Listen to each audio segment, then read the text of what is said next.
कल का match true reapers, पहला जो मैप था उसमें they were down but they made a comeback and they managed to beat Revenant. अब ये बात हो गई कल के मैच की, लेकिन आज है डे 2 और आज का मुकाबला माय $100,000 की वो प्राइज मनी जिसके ऊपर नजर है, plus that birth in the upper berth जहां पे इनमें से एक टीम जो है वो पहुंचेगी आगे. Who do we have? Let's start this showdown. The first team to be on stage, ladies and gentlemen, presenting God's Reign.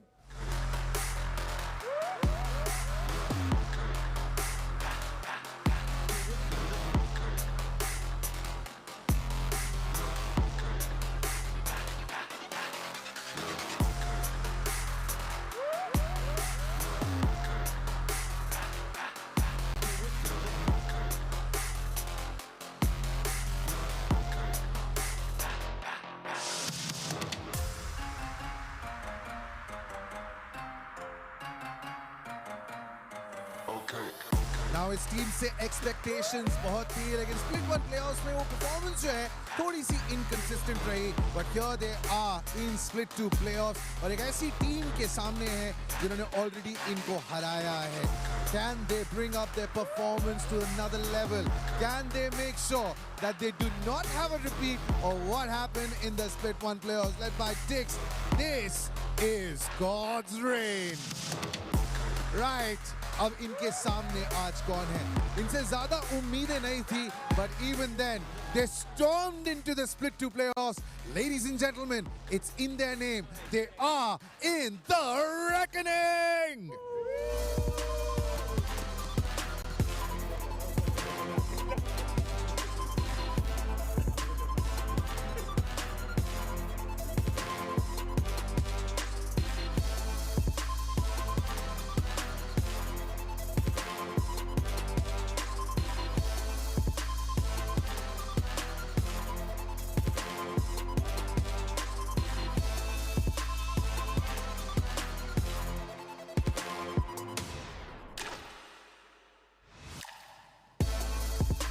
ये अपनी उम्मीदों पे खरे उतरे हैं बिकॉज उम्मीदें उतनी ज्यादा नहीं थी. They have exceeded their expectations.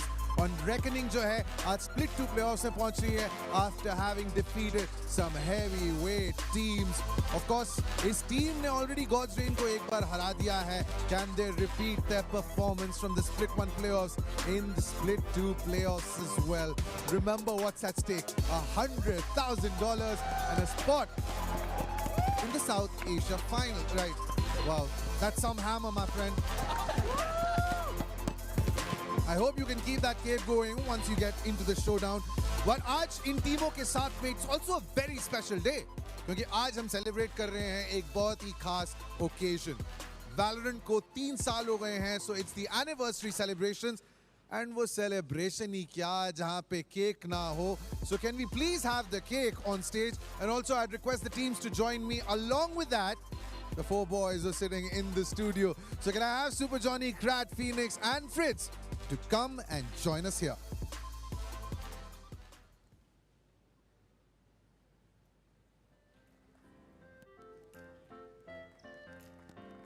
Boys, why don't you join us as well?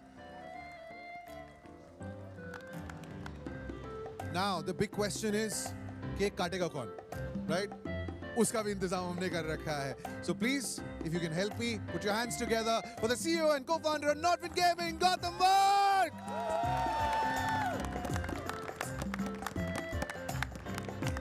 So we also need a knife, yes? Right, Gautam, now before you cut the cake, since you have the knife, I'm going to put the mic in these boys' hand. Krat, 3 years, man. What a ride this has been. How's it been for you and how do you see this? I started my career with FPS. My love for FPS is incredible, immense. I'm still excited कि इतने बड़े stage पे मैं खड़ा हूँ और अभी तो बहुत टाइम मुझे लग रहा है अभी होगा. I'm also very happy and मैंने Valorant जॉनी भाई के साथ ही खेलना स्टार्ट करा था, मतलब 3 साल पहले. कभी सोचा नहीं था कि उनके साथ ये स्टेज शेयर करूँगा. I'm very happy and thanks a lot to NODWIN कि उन्होंने मौका दिया स्टेज पे आने का. Johnny, you're as old as this cake, bro. Yeah, apparently now. But I mean, yeah, this game has given us a lot, and especially Riot Games. Thank you so much for like everything they've done for our region. I mean, we were waiting, all of these players, the players standing here, us, we were waiting for opportunity like these, and NODWIN and Riot have been working together to provide us platforms like this. So it has been an amazing experience for the last 3 years. We hope to like 300 more. Yes, 300 more. And someone who's been eyeing the cake right from the time it's gotten on stage. Fritz. Hey, this was my first ever game. 3 years ago, I started playing FPS. This was the very first game, and I just fell in love. When I started playing, I just fell in love with the game, and I would love some more tournaments like these, man. It has been an awesome journey. Hope it continues too. All right, time for the main event.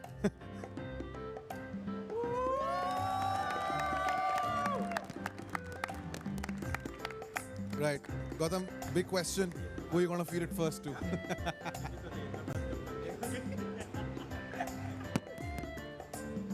To the future.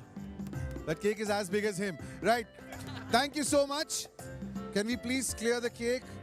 Don't worry, we're going to feed the cake to everyone, especially the two teams, because it is going to be sweeter in dono mein se aaj jo jeetega. While we are here, remember what happened on day one. True Rippers, they were down one map, but then वो come back. दूसरे match को convincingly जीता, और फिर तीसरे map पे भी उनको जीत मिली, and now they managed to push Revenant to the lower berth, and अब True Rippers का मुकाबला होने वाला है with Orangutan in the next round. Right, but Harsh, Tix, can I have you gentlemen on stage?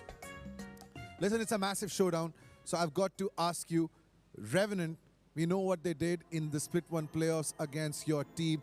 How are you expecting this matchup to be? Do you feel history is going to repeat itself, or you think this time it's your time? Look, we've been waiting for this playoff match, the rematch since last playoffs. I think we weren't at our 100% last time we played these guys, so it'll be good to show what practice we've done and how we've implemented new things into our gameplay. And yeah, hopefully we can take the win this time. Right. Reckoning have a one-up advantage over God's Reign. Now, you pushed them to the lower berth last time around. What do you think is going to happen this time? Do you think there's going to be a sense of action replay once you take on God's Reign? Yup वही जो last time result हम लोग का था वही result रहने वाला है बट जो हम लोग ने मिस्टेक्स किए थे उस पर वर्क किया हम लोग ने वही तुम्हें गेम में दिखेगा अभी Okay, so there's been a huge difference as far as God's Reigns is concerned when it comes to Split 1 playoffs and Split 2 playoffs. What's changed? What's happened? Talk to us. Yeah, I think we let complacency slip into our practice schedule. We weren't as efficient as we were in Split 1 when we were practicing. But I think we fixed a lot of those issues now, and I think the practice we've done from group stages to now until playoffs will show in the games and what we've changed. Yeah. तुम लोगों की performance कमाल की रही है पिछले round में split 1 playoffs में भी तुमने इनको हराया है लेकिन इनकी जो अब मौजूदा परफॉर्मेंस है the way they have been playing उस पे तुम्हारी क्या राय है what do you feel I think so like you saw groups हम लोग जो ग्रुप ऑफ डेथ बोलते हैं उसमें हम लोग ने 3-1 लिया था अनफॉर्चुनेटली हम लोग ओरेंगुटन के सामने हारे थे but compare to our group and उनका ग्रुप बहुत ज़्यादा ईजी था बट उन लोग स्टिल 2-2 से क्वालिफाई किए लाइक ग्राउंड डिफरेंस के ऊपर से सो उन लोग ने भी बहुत उनके भी अप्स एंड डाउन्स रहे तो हम लोग उस पर लाइक कॉन्फिडेंट है कि उन लोग के जो मिस्टेक्स थे हम उस पर एडवांटेज उठा के हम लोग इजीली जीतेंगे Listen, Harsh is dripping with confidence. He anyway called it the group of death. They lost to Orangutan. They're here in the split 2 playoffs. Come on, you got to give it back. Yeah. Well, I hope their grand final last split was just as good as ours. Look, we may not have got the win, but at least we made it, didn't get knocked out instantly. All right, enough of the talking. Let's get started with action. Boys, you can join your teammates, take your seats. But we're talking about the showdown. I just hope that Johnny, Krat, Phoenix, and Fritz, they don't have their faces stuffed with cake. Back to you boys in the studio.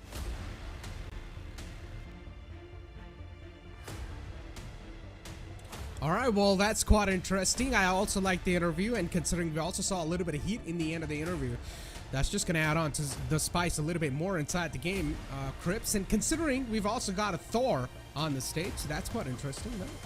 I know, right? All the spiciness is probably going to be watered down by that cake cutting. Damn, I wish I was in the studio. I mean, my taste buds are just tingling right now. I really could use some cake. I want to be a part of the 3rd anniversary celebration as well. But this is a public service announcement for the rest of the world. If you guys want to experience this vibe, experience this LAN, there are tickets available that you can buy on bookmyshow.com and attend this LAN in person. If not, then Riot Games are also doing a Bharat Valorant campaign, which basically is them hosting a lot of these mini celebrations in cyber cafes across the country. Go ahead and check out Play Valorant South Asia Instagram for more details about that. So you guys can experience the vibe in person, and Valorant's supposed to be enjoyed with friends. But for now, we're going to enjoy this game, and we'll be heading into the map veto. Let's see which maps these teams pick up. Now, last time we had Icebox, Ascent, and Lotus. This time we have a split and pearl band right off the bat, which means a similar map pool could repeat itself. Ascent's already here. I see deja vu. Interesting. Ascent's going to be played. It's picked by Reckoning Esports. So as expected, Reckoning Esports' strong suit is Ascent. But I still remember when they played against God, like they lost on the map of Ascent. So definitely some loopholes might just be found in that moment or in that map itself. So hopefully it's not going to be the case as we do move on forward and take a look at Haven being picked up from God's Reign. So that's another interesting pick coming in from their side. And then you see Reckoning Esports going for an instant ban on the Fracture. Now what I'm really surprised over here at the fact is that why did Reckoning Esports not pick up Lotus? Wasn't it one of their strong suits? Exactly, right? I thought Lotus was one of their strong suits indeed. And the fact that they let Haven up in the air doesn't really bother me all that much. But the fact that they banned Split instantly, I don't understand why. God's Reign aren't very strong on Split either. Plus, the map that has been left forward as the decider is quite neutral that way. So I don't really know what's the plan. God's Reign could have easily been in a lot of trouble if Reckoning played their veto right. But I guess if they want to start on Ascent, then why not? They did beat them last time on Ascent, so it's not exactly a bad choice. I'm just saying it could have been much stronger.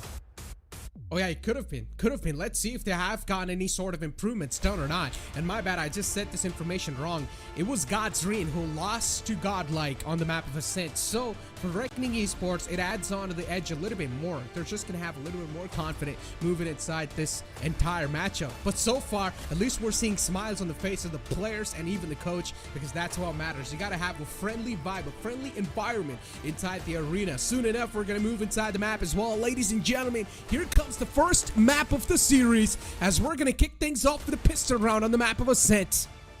Man, I kind of miss the chamber pick that Flabin used to do whenever Ascent was in the works, but now they've replaced it with Viper, and it just seems like such a much more toxic combination. Jeez. I mean, in VCD Americas, we see quite a lot of Viper being picked up on Ascent, and I just love that Reckoning are adapting to different metas from different regions of the world and bringing them here in South Asia. Let's see how this pans out for them. Let's see. A lot of questions. Standing ahead. As I said, we haven't seen these two teams duke it out inside the split 2 so far, so it's going to be the first battle. And Flabin kicks it off already with 2 skulls right off the bat, just cracking him open. Man advantage now so far in the hands of Reckoning Esports as God's Reign. Unfortunately for them, they've lost out on 2 of the players. Not a good news for Reckoning. It seems like the stars have aligned inside at least the first round. The Classic's gonna click in once again as Hirsch finds one, but Vabor's there to trade things out. And here comes the follow-up. If they can hurry up right now, then they can probably catch Vibhor by himself. But backup has arrived, and then Amstorm slowed him down just long enough. Nice spray down, but it's just down to him. Triss can easily get the pre-fire across. This man is mechanically gifted, considering he doesn't even play that duelist role and still able to put on that well of a firepower inside the squad. As I said, his addition has been just a plus 10 inside this roster when it comes to the firepower. Dude, I kind of admire this Viper wall, you know? It's not a very standard wall. When you see a lot of these other teams, especially Loud play, if they're ever picking up a Viper or Ascent, they don't play a lot of Ascent, that's another thing. But if they do, they usually put the wall in the opposite side, you know? They cover Market and CT to get inside the site. But this time, they want to get towards the Market side rather. So Reckoning Esports are just really doubling down on the mid B main to mid-market control. Oh, and here comes the dash in. Deadly 10 dashes to his death, and an instant pinstripe of trades is seen. Oh my god! Yeah, that's just unfortunate now. Yeah, that's just unlucky. Really unlucky. Reckoning Esports, Deadly 10 straight up just dashed in there. And then Voya does that as well. Just suffocating Hoax to his death with the Viper Spit and also the Shock Dart. Nowhere to go. The man's gonna just meet his maker right then and there. Tix has got a better weaponry in his hands. He's got a Spectre, but he's still not pulled out it yet. He's still playing on the Classic. It's quite an interesting choice that he's doing. And finally, he's gonna pull out the Spectre. Vapor is completely on the opposite side. They need to make sure that the A side's not gonna get hit. But Reckoning Esports, they're quite a clever team. They're gonna try to go and hit the same site once again. Just the re-hit on the B site. Hopefully, it's going to be a successful one. Not a lot of HP left in the hands of Voya, and considering the opponent has a Spectre, all he can do is just run and gun and take care of the opponent. And Voya, too, trying to implement a little bit of more mind games, trying to play with his opponents. Vapor should be able to catch him off guard, and he does. God's Reign hold them back. I like how Reckoning Esports used the not the nanoswarm, the shock dart, as well as the Viper poison combination to just kill that guy towards the cubby over there. But you know what? I was getting back to the Viper setup on B over here, and there are a couple of things that I noticed instantly, right? Now, I mentioned that usually most teams would put the Viper setup in a way where it cuts off Market and CT, but this time, instead, it locks Reckoning out of the site itself, but lets them go in towards the mid-market region from B main. Now, if you remember, at one point, Deadly used to love dashing in towards mid-market. That was in Split 1. I don't think we've seen them do this in a very long time, so Reckoning Esports, while they have made adjustments in terms of agent composition, the overall plan remains the same, at least towards the B side. Now that they're heading in towards 3, this looks like a very different round, and it's a very easy spray down too. Spike down A. Yeah, for Tix, they just lined up, and the Phantom 2 is just gonna deal so much damage. Hot knife through butter is the best way to describe that situation. 3 on 2 though, as Trist is way too hurt with only 25 HP. But all he needs is that one single bullet to the skull to change the entire course of the round. And Trist still just looking at top of the Haven as Hoax is going to find the man on the B main. All by himself behind Gent. Too many players to deal with, and Autumn's going to be a bird. Well, good recovery from God's Reign. But I'm glad that Reckoning Esports are able to get the plant down, so this kind of bolsters up their economic situation as well. Now that both the teams are kind of tied in terms of money, this is where the real asset test begins. Both the humans have their ultimates too, and I would love it if they actually commit to their ults immediately in this round itself. You don't usually see a lot of Omen ults being used often. It's not the most impactful ultimate. Especially on a map like Ascent, when there's a Killjoy present, most Omens just use that ultimate to escape the lockdown if there is one. Yeah. But the timing as well on that matters so much. We've seen so many of those missed timings. Yep. In Split 1 especially. So yeah, it all comes down to that panic moment, and if you're able to think with a clear head or not. Autumn taking quite an aggressive angle with the operator makes sense, you should. When you've got that gun in the hand. Got no information, so he's probably going to be falling back right off the bat.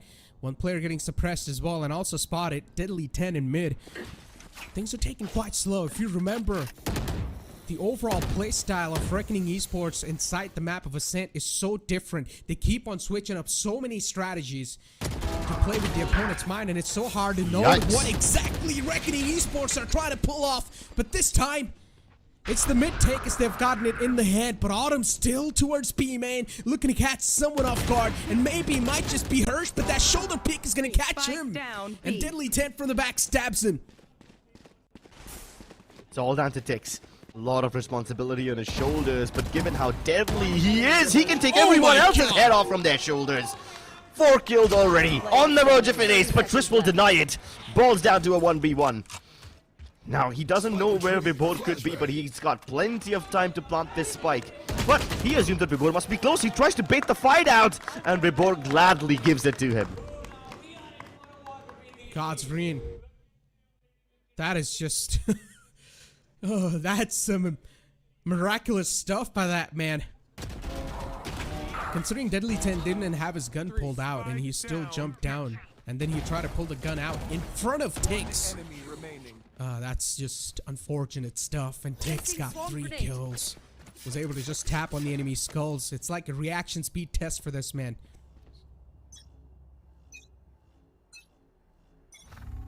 Well, at least God's Reign can still have the operator again, so they can continue keeping Reckoning Esports in check.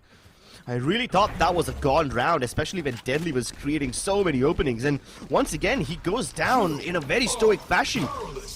Pushing down without any remorse, even using the cloud burst to counter the one-way. Oh my god, Tix is pinged. He almost died to the wall bang, but he was phenomenal in the defense last time. Can't get anything done now. You can't always get those quad kills. You can't always hold down the B site like a solid anchor. And finally, Reckoning Esports finds success. God's Reign might just go for the save over here. They've got plenty of money in the bank, but they don't want to lose any of it. They don't want to lose any steam or momentum. I mean, it's still interesting if you take a look at their credits. Sai only has 1,200. Autumn's got 450, so still their economy is a little bit on the vulnerable side. Vibor's got a decent amount of that in his hands, but he can only drop one player. Considering Autumn invested massively with the operator, so it makes sense that their economy is still humble so far. And with this round, Reckoning Esports might just be able to cut off their momentum as well.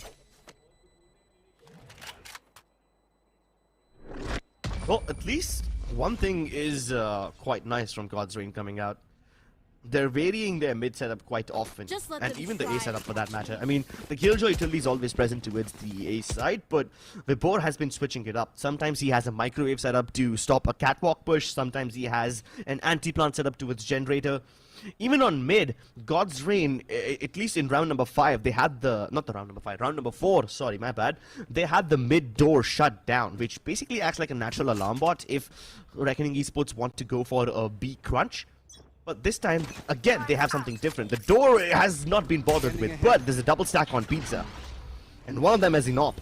So if Autumn's going to take a shot and dash back, they probably wouldn't expect Hoax to be in the same position as well. I mean, the biggest strong suit for Reckoning Esports on this map is the amount of variations this team has in their textbook.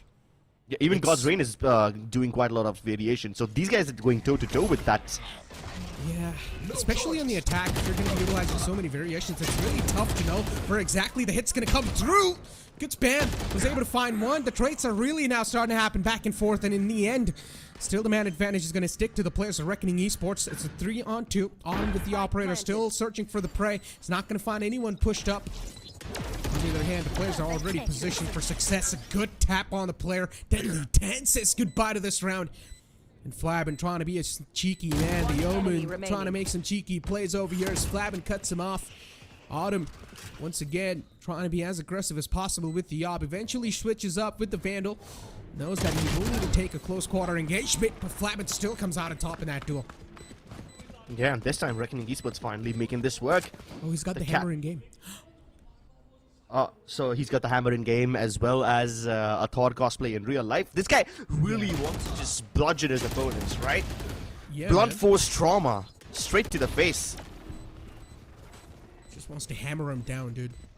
So now we can at least say that he's able to nail his coffin shut properly, yeah? Yeah. Let's fly. Some people like hammers, some people like using drills. Some people just like using their bare hands. Autumn. Bare hands. I don't know, man. If you're Rasputin, you can probably pull that off. But look at Autumn. That's a very aggro push, and he wants to re-peek this one. You can see that he was very adamant on doing so. If it wasn't for the fragment and the snake bite, he probably would have done so as well. But so far, they've also got the lockdown up. You can see in the hands of a poor Flabin catches a bullet to his dome. Will fall back. That's a haircut and a half. So Flabin now knows he's already got the warning shot onto his head, and God's Reign are still going to try to peek out as they do get the traits down, but still Reckoning Esports once again, they strike back strong enough.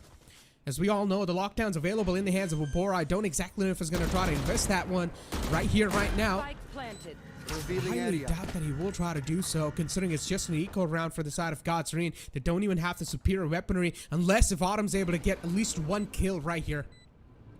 Yeah, Vibor's ready with the lockdown. He really wants to clear these people out. And they know that Voya has the Hunter's Fury, so this was an expected response. What they are hoping that the lockdown buys enough distraction so that Autumn can move inside, and Autumn is already getting a lot of work done over here. Nobody was checking towards A main. Everybody was focused towards both Heaven as well as the breakable door. And that's exactly what allows Autumn to continue popping off. Great bait setup by Vibor to help Autumn set up all those kills. So far, this matchup's looking quite toe-to-toe. Ascent is the pick of Reckoning Esports, but God's Reign, they're giving a tough fight to them. And now you see the Killjoy as well switching up onto the A side. This switch up of the Sentinel is really something that's catching godsRAIN off guard. Uh-oh. Reckoning have been using this catwalk push a little too much, and that's exactly why Vibhor has now gone back to the old reliable microwave setup towards catwalk. And he keeps on changing this a bit too often. Sure, you can suppress him for the time being, but you're not gonna rush instantly. Reckoning show a lot of presence towards the A side by sending in their 0 points and the flashes, but they haven't made any moves in yet. And they're hoping that this will give godsRAIN a false fake and they will start rotating towards B, but that's quite the opposite of what's going on. And godsRAIN don't budge. Neither do Reckoning, so this is just a game of chicken at this point. Yeah, look at how slow they are with the approach. One knife hits on the toe. Hunter's Fury used to try and stop him in the tracks. But Hirsch, on the other hand, though, manages to find 2 of his own and helping his team out massively. Ticks gets a nice spray transfer, gets 2. Reckoning Esports in the end, still they manage to equalize things out. It's a 2-on-2. Side control's given away as well. Flabin still stays towards the main area. Aldro not able to spot anyone. Finally spots Voya, so now they know there's one man in the close quarters. Voya utilizing as many as utility as possible. Whoa! Side just single-handedly mows him down. Now you know why they call him the Clutch Master. He makes it look easy too. It's not even like he hits some nutty headshots or whatever. He's just super calm and composed in situations like those. Also, Tix, what is this guy? Like him and anchoring down these sides, there's no better combination. He pulled off a ridiculous 4K while defending B in one of these rounds, and now he pulled off a nice triple. Like, look at this, they literally walk into his crosshair. And it's not like they line up. Nope, he just snapped onto their heads. Just mechanically gifted. 14 frags for the man already. Tick's proven huge for his team. 14-7. And I had this literally conversation with the producer as well. He said, which team do you think is going to win? I said, you know, it's really tough to predict anything because you never know. There might just be one player who goes absolutely berserk. Debate setup. Who goes absolutely psychotic and is able to shut down anyone. But yeah. Operator also spotted over there. So now they know he's in that situation or he's in that position. So Reckoning Esports, you see that reroute coming in as well. Instantly, that repositioning. And Vibhor, unfortunately, he's also changed up the setup because he thought that maybe they won't be coming in from the short area anymore. Yeah, it buys them some time. Doesn't allow the blunt to come through yet, but godsRAIN can't make any more moves. Hey, the door is not shut. So this leaves a massive opening.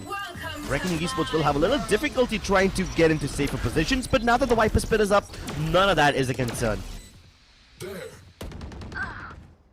Trist inside the Viper's pit, and look at this flank. This lurk from Voya, nicely done, catching both the players off guard.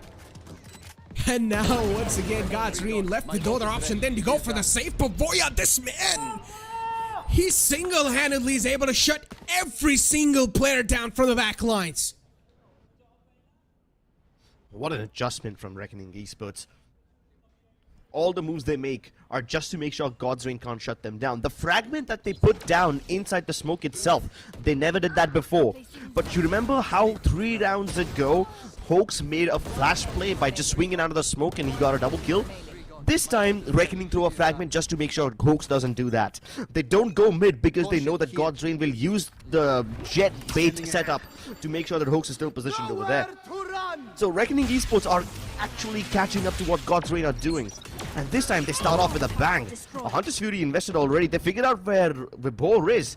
But do they know that there's a triple stack coming towards mid? This drone will be his death. He somehow recovers in the nick of time and he still gets one. That's great. A massive frag indeed for them.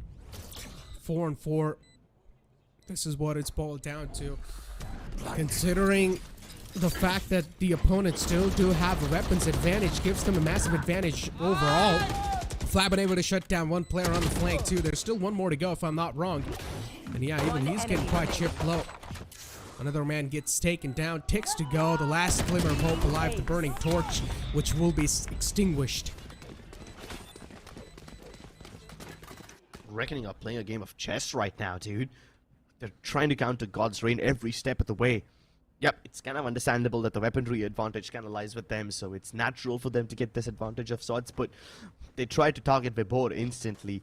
They don't use the Hunter's Fury to clear out the more common angles like Generator or whatever. They use it instead to focus all their fire towards the Catwalk region.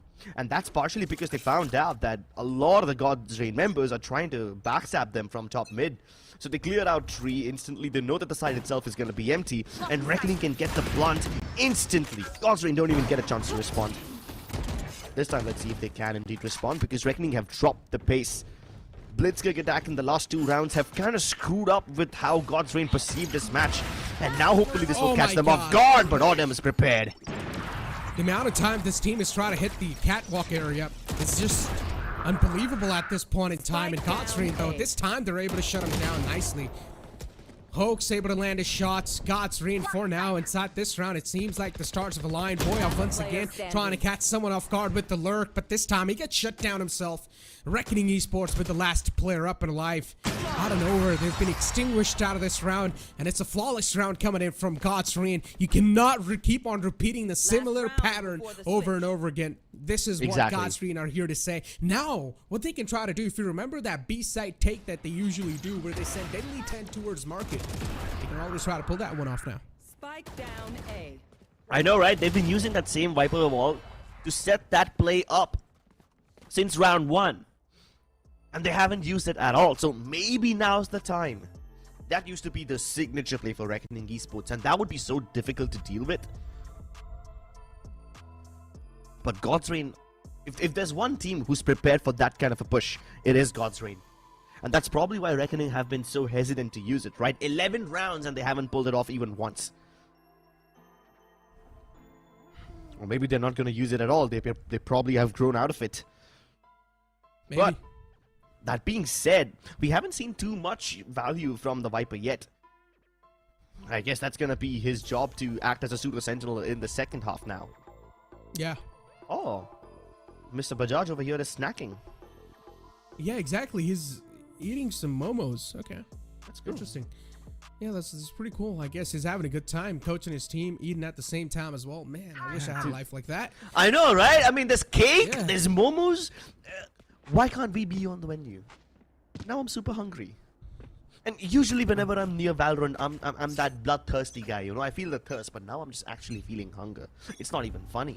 It's not fair. What? Yeah, it's like they're teasing us. Yeah, it's like, yeah, exactly. It's like they know. It's like they know we're someone who likes eating a lot just by looking at our face. So they're like, you know what? Let's tease the English test. But for now, jokes apart, as Reckoning Esports, a quick take towards mid. They've got a lot of map control, that's for sure. But once again, it's going to fall back. And the similar strategy Reckoning Esports try to replicate. But this time, at least, they get the tree control situated in the hand. Hirsch has got too many nanoswarms to deal with so far. The push is quite delayed as well. Hoax, once again, being set up for success. Able to land his shots. Also gets the spray down. Will only be able to find one, though. As Hoax was able to get down Goya, but the instant trade from Reckoning Esports was done perfectly as well. God's Reign this time not able to counter that push. And Reckoning have been so fast with these plants. God's Reign almost always find themselves in a post-plant retake situation, never able to stop them in their tracks. But they don't have too many ultimates to work with. Autumn makes a brave dive inside, pays for it with his life, but at least he's checked out where Trist is. The crossfire now, which is established under Hell, will be broken apart, and Flabin somehow steps up. Comes in a little late to the party, but he is the life of the party. He brings it back. Both the teams tied at 6. But it's a 6-6 scoreline so far, ladies and gentlemen. In the first half, nothing can be said as the first half fast came to an end. And as you guys all know, in the second half is where we'll be able to see all the results. But definitely not a result that I expected to see in the first half. I thought maybe Reckoning Esports should be able to have at least some sort of lead. I expected a 7-5 half or something like that. I expected some sort of a cushion in the hands of Reckoning Esports in the first half. But no, that's not the case. As you said, Viper, it felt like she wasn't really used to her fullest potential. We did see those snake bites being used here and there, but still not to its fullest potential. I'm pretty sure on the defending side, we're going to be seeing that Viper being used way much more. But ladies and gentlemen, now it's time for us to push to a short break. Don't go anywhere. We'll be right back with the second half. Hit for my wings, I need my hands. This life is real, can't play pretend. Came off the bench, I get it in.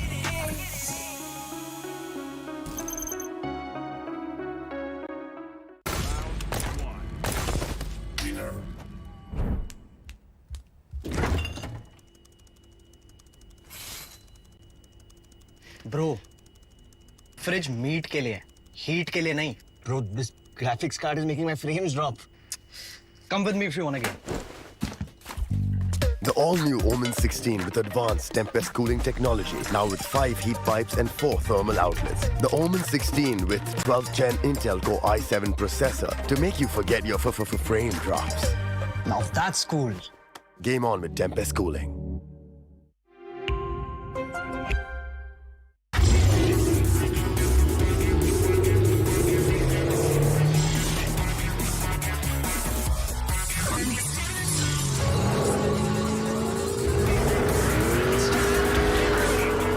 Presenting Hyundai i20 N-Line. It's time to play. Yes, I'm a Gen Z. Or should I say, the Gen X. And I don't let fear hold me back from doing anything. I choose to move fearlessly through it all. Hey buddy, we need you to trim your beard for this next scene. What? Okay, fine, I'll admit it. I move fearlessly in most things, but I draw the line here. What if I Nico cut myself? Try this.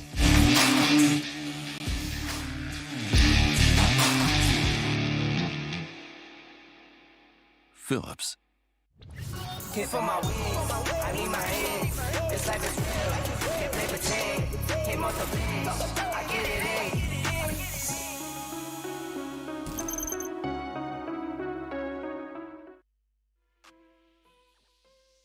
Welcome back to Omen Valorant Challenger South Asia. Keep in mind that we have a giveaway going on where you have a chance to win the Philips One Blade, so scan that QR code as well. But speaking of winning, both these teams have been going toe-to-toe. While we didn't see too much variation from the Viper in the first half, I'm assuming that this will be the half where Harsh will really shine. He can act like a pseudo-sentinel. And you can see this change in setup already, right? He's playing on the B side, but his Viper wall is on the A side. This is to make sure that in case he gets suppressed, his utility will still stay up on either side. But so far, inside this round, the pace has been quite slow. God's Reen really taking their time in this one. 3 players just inside B main, holding and waiting for the rest of the 2 players, Scientix, to move on forward and come in the close quarters. Hooks is ready with the 0 point as well, and as soon as he utilizes that, it's going to be a quick burst on the site. 50-10's ready on the other side of the door to put the cherry on top of the cake, but I don't think so. He's going to be able to do anything because the smoke is denying his vision. As God's Reen, they get a quick stroll on the side. An easy site take is there. Now the post plants are going to click in. Let's see what sort of positions this team is going to decide to play with. Trist, even he himself has got his hands on the 0 point position. Compromise, even the soul. A dart goes off. Damn! With a 5K!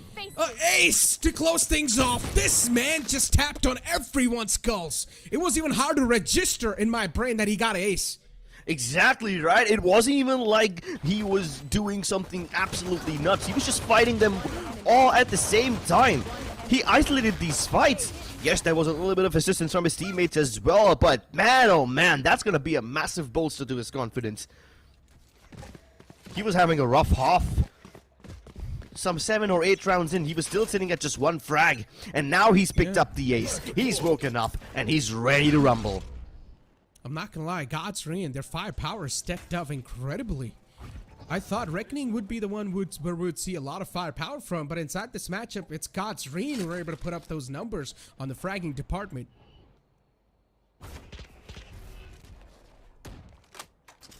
Okay.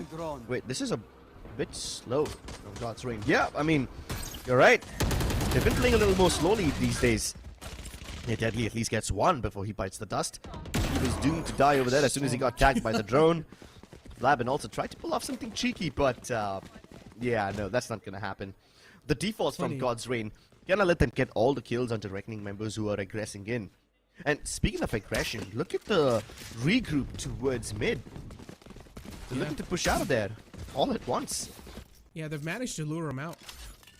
But still, for Reckoning Esports, they're going to hit him with a full force once again. As two of the players are going to start to move in from the flank area. Godsreen still going for the fake taps. Not sure if the site's clear or not. Eventually, they'll get this sense of security. Yeah, that there's no one on the site, but there is definitely one man in the close quarters with Gore. As he peeks out, he's able to line him up with the Spectre. And all three of them just fall apart within a blink of an eye. Well, the first 2 rounds going in the favor of God's Reign are not a surprise. Now that the buy round is available for the other team, that's when the real ASTER begins for them. Reckoning Esports have been actually playing quite surprisingly aggressively.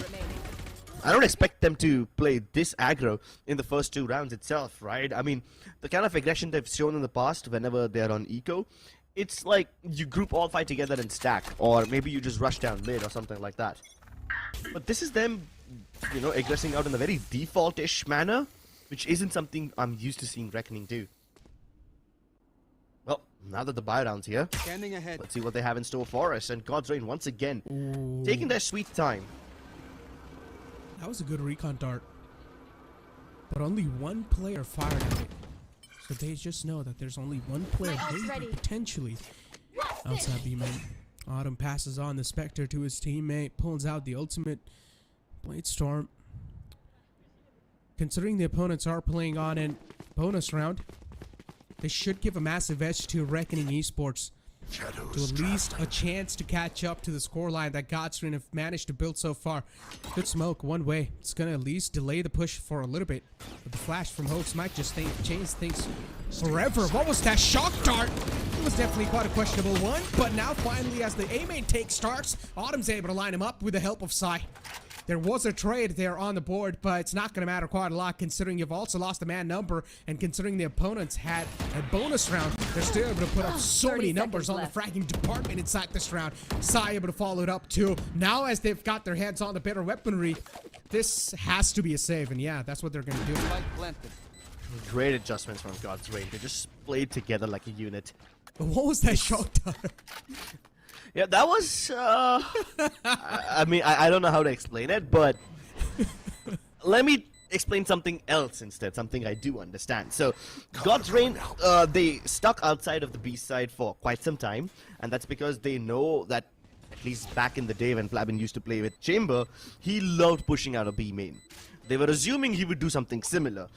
That didn't happen, so they went back to the second spawn, went back to its A main, picked up fights over there, and even though there was a paranoia thrown in by Flabin, they somewhat dealt with him, and after they got those 2 kills with A main, they didn't get inside the A side immediately, you know? Now, they didn't have any flashes on Hoax, so what they did was they waited a couple of seconds, waited for Psy's recon dart to regenerate, and as soon as he had it again, both Hoax and Psy will throw in their 0 point and recon dart at the same time, cover the entirety of backside and heaven, and that gives them the information they need. So they don't mind wasting a couple more, I wouldn't even say wasting, they don't mind spending a couple more seconds just to make sure that their execute is that much stronger. They will sacrifice time in order to make sure their firepower is intact. Whoa, that's a very interesting Viper Wall. Yeah. It's kind of useful only when God's Reign are actively looking to fight over here, and when Hush isn't the only one holding, but that is just simply not the case, and God's Reign have been taking it nice and slow. Wall. It's just a really interesting wall. I guess he's trying to make a little separation between the orb and the actual B main area. I'm not sure what that wall is supposed to do, but let's see if it's going to come into play. Or spring back into the action in the future rounds or not. There's God's Reign. Once again, a slow start to this round. They're taking this one so slow at the initial stage of every single round, and then out and over, it's just a quick burst on the site. Calm before the storm is what you call this. Guardian, it swings back into action, but unfortunately, Deadly 10 loses his head while doing so. Tix was able to find that opening. Now they've also got the man advantage situated up. Reckoning Esports, it's a complete mayday situation for them as they realize there's a high chance the B side will be taken away as well. And as soon as Moya peeks out, he's of course got the timing there. Hirsch was also able to swing back into the action, but unfortunately he gets dealt with too. One last man to go, and Godsreen will seal the deal. 2 members from Reckoning Esports swing in out of the defensive spawn smoke on different occasions. I admire their willingness to do so. They wanted to catch God's Reign off guard. I mean, God's Reign wouldn't expect two players to do the same thing. It is a bit silly when players walk out of smokes like that, you know? It's considered to be a bad play on paper, but if you're able to catch someone off guard because of it, it's good. It's just instinct. And God's Reign certainly wouldn't have expected two people to do the same thing, but they still get the kills, they still get the advantage, and they're able to frag their way to a win. So the surprise element from Revenant Esports just not present over here. Their intention of picking up fights in awkward places and just throwing God's Reign off guard is not really working out for them. I guess Revenant Esports not picking up Lotus is really starting to sting them here, man. Yeah, that could be a massive factor too. I mean, they did beat God's Reign last time on Ascent, but then again, that was so long ago. That was in Split 1, and that seems like an eternity away now. Holy smokes, that's like a 2-liter bottle of Coke. Yeah, I know, right? That's a lot. He's gonna gulp it down himself. I just hope he doesn't have to visit the bathroom in the middle of something important. I think I would need to go visit the loo if I was drinking that much liquid, whether it's soft drink or water, for that matter. I mean, anyway. all these drinks and food, of course, are making me hungry. I would want to eat that, but I just started going to gym today, man. I resumed it, so. Oh, so you have the motivation to do something nice for yourself. God's Reign have plenty of motivation to finish this map as soon as possible. And Reckoning, as aggressively as they are playing, they haven't been able to win a single round in this half. But this push out from Flabin is certainly unique. They've never gone this deep before. And sure, they might expect that since we haven't gone this deep before, God's Reign wouldn't see it coming. But God's Reign are just playing so passively, they expect Reckoning to be aggressive 100% of the time. They just leave nothing to chance. But still, it just feels like it's quite tough to say what exactly is going wrong for Reckoning Esports. I mean, speaking for them, it feels like they're playing their cards right. It's just that God's Reign are able to always catch him somehow. But inside this round, once again, Reckoning taking that aggressive map control, even on the defending side, considering the opponents do have a weapons advantage. They're able to get that kill secured. Flabin way too low for comfort. It's going to fall back. As once again, the side take's going to come into play, and Reckoning Esports, they will need to fall back and respect the opponents. Look at Side Dreams pushing up so deep inside of the CT, inside the defending spawn as he gets another player down. And well, it's going to be a team ace. Nice round. Secure. Another one. In the books of God's Reign. 11-6, ladies and gentlemen, is the scoreline. God's Reign, they're just starting to run away with the lead now here, man. Exactly, they are running away with the lead. And while Omen allows you to game on for hours, God's Reign want to finish this game in a matter of minutes. 5-round win streak. Almost an infinite money glitch available for God's Reign. So much cash, they don't even know what to do with it. Plus 2 massive ultimates. Deadly's aggression could really be the counter to this, but he misses the opportunity. And while Reckoning have been pushing out of Catwalk every now and then, none of those pushes have been with an op, so this could be Deadly's chance to shine, but he's been pushed away. Not just because of the opportunity missed, but also because of the owl drone, so he's most likely going to head back towards mid now. And God's Reign know this one. So if they want to hit the B site, they would do it via just the main area, not with a crunch from mid too. Plus they've also placed a smoke just to make sure that a quick backstab from Reckoning doesn't come in. Yeah. I mean, speak of that, this wall is of course going to block him off for now. Should be able to buy some sort of time, but it's not really going to matter when you've got Autumn just straight up dashing in the site. He gets caught, the wings get clipped as Deadly 10. Once again, it's going to fall back and play this one safe and sound. Hunter's Fury utilized as well by Side of Cat. Someone not able to find any tags on the opponent, so that's at least a good news. Woya has softened up a little bit. Once again, that's not really going to change the course of the game, considering the same thing goes for Tix as well. A good paranoia to make sure that his team's going to swing back into action, and that's what exactly is happening. Reckoning Esports, it's a complete outburst out and over on the site. And once again, they get the control established. Finally, Reckoning Esports coming alive in this half. They let Trist come up with the defuse so that he can get the null command available. 2 ultimates available for these guys as well. Let's see how they counter God's Reign, because they are awfully close to winning this one. At least both the big ultimates that God's Reign had, the Lockdown as well as the Hunter's Fury, was already used up. So that's one less problem to worry about if you're a Reckoning Esports fan. And because Harsh has his Viper Spit, I'm assuming he's just going to lock down B main with it. Will he actually use it, or will he save it for a more momentous occasion? Let's see. He's not using it. Yeah. Folks has got his hands on the null command. So probably try to use it either in the post-plant scenarios or maybe while trying to take the site control in the hand. Yep. Don't know what he will do so far. Cloudburst utilized. Autumn will go for an instant check towards Wine. And Reckoning Esports, they're ready. Look at them. They're aiming exactly at the places where they're expecting all the utilities on. But as soon as God's Reign, they step inside the site, they were able to follow up with so many kills. Steadily 10 able to put a little bit of surprise element with that shorty, shutting down Hoax, but there's a chance he will probably be able to get back up on his feet. Even Trist is knocked out on the site. But really, the chances of him getting revived are next to none. As Side strikes back with one more once again, striking down anyone that stands against him, and Reckoning Esports forced back to save this one. And ladies and gentlemen, keep this thing in mind. This is the map pick of Reckoning Esports, and so far they're getting obliterated. Exactly. They are having a lot of trouble on their own map pick.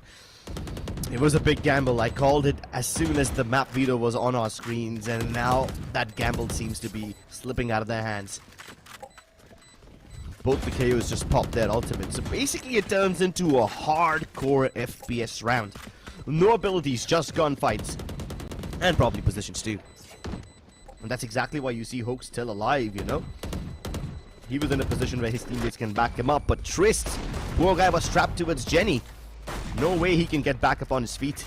Even if he played in a much more safe position, like, let's say, towards Tree or towards Heaven, I think God's Reign wouldn't let them go for it. Sai has been playing quite aggressively, even in post-plans, you know. He's the kind of guy who will not hesitate to climb up on those little boxes and pick up a fight towards Heaven. And just like that, God's Reign had changed the course of this outcome. Reckoning defeated God's Reign last time on Ascent in Split 1 when they faced each other, but now God's Reign exact revenge. That too on Reckoning's own map pick. This will make the second game so much easier for them. On the verge of stealing this map already. Now unless Reckoning can pull off 5 rounds in a row to win this, I don't think we have an overtime on our hands. And God's Reign go for the old reliable. Yeah, let's be realistic. That just seems next to impossible to do at this point, considering the amount of momentum the opponents have been able to establish so far. And look at Autumn. He's just straight up able to press the W key, able to follow it up with so many kills. His teammates as well are able to chime back in the action and also put up some more numbers off themselves. Deadly 10 getting spotted as well. He's got a man waiting for him in the back in the name of Sai. And as soon as he peeks outside, we'll get rid of him. Assassinated by the assassin. Hirsch and Flabin all by themselves. A 4-on-5 scenario. These two need to frag out and play the game of their life and showcase a good game of Valorant. But you can see the amount of patience this team is showing. It's honestly commendable, even though God's Reign, they have a massive man advantage still. They're respecting the opponents. And now Flabin in a 1-on-5 situation. Ace or death. Autumn's already pulled off an ace this time. Maybe Flabin can do the same. Plenty of players on God's Reign already low on HP. So with Horde and Autumn are easy, weak targets. The rest of them, not so much. And they're ready with a quadruple peek. A whole firing squad waits them on the other side. And Flabin can't survive this. God's Reign take map 1. Nicely done, man. God's Reign able to shut down their opponents on their own map pick on the map of Ascent, where we thought Reckoning Esports has been a formidable force. They have been showing us for such a long time that they have been such a strong team on this map, but that Lotus pick, them not picking it, it just seems like it's stinging them in the back right now. But hopefully in the upcoming map, maybe Reckoning Esports is able to get the flame back in their hands and also the momentum swinging in their favor, because so far God's Reign they just dominated through on the map of Ascent on the second half especially. True. I mean, on both the halves, honestly. I like how Reckoning Esports were adjusting to whatever God's Reign are throwing at them in the first half, and I thought, yeah, if Reckoning Esports are coming up with so many counters, the second half should be easy for them. But Harsh just simply failed to show up today. He literally did not use his Viper Spit because I don't know why. He had it available since quite some time. So I just hope that these issues don't bother Reckoning Esports in the rest of the series as well. We'll break all of this down on the other side of the short break. Hit for my wings, I need my hands. This life is real, can't play pretend.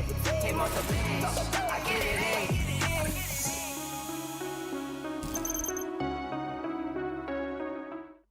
Feeling under pressure.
Recover now.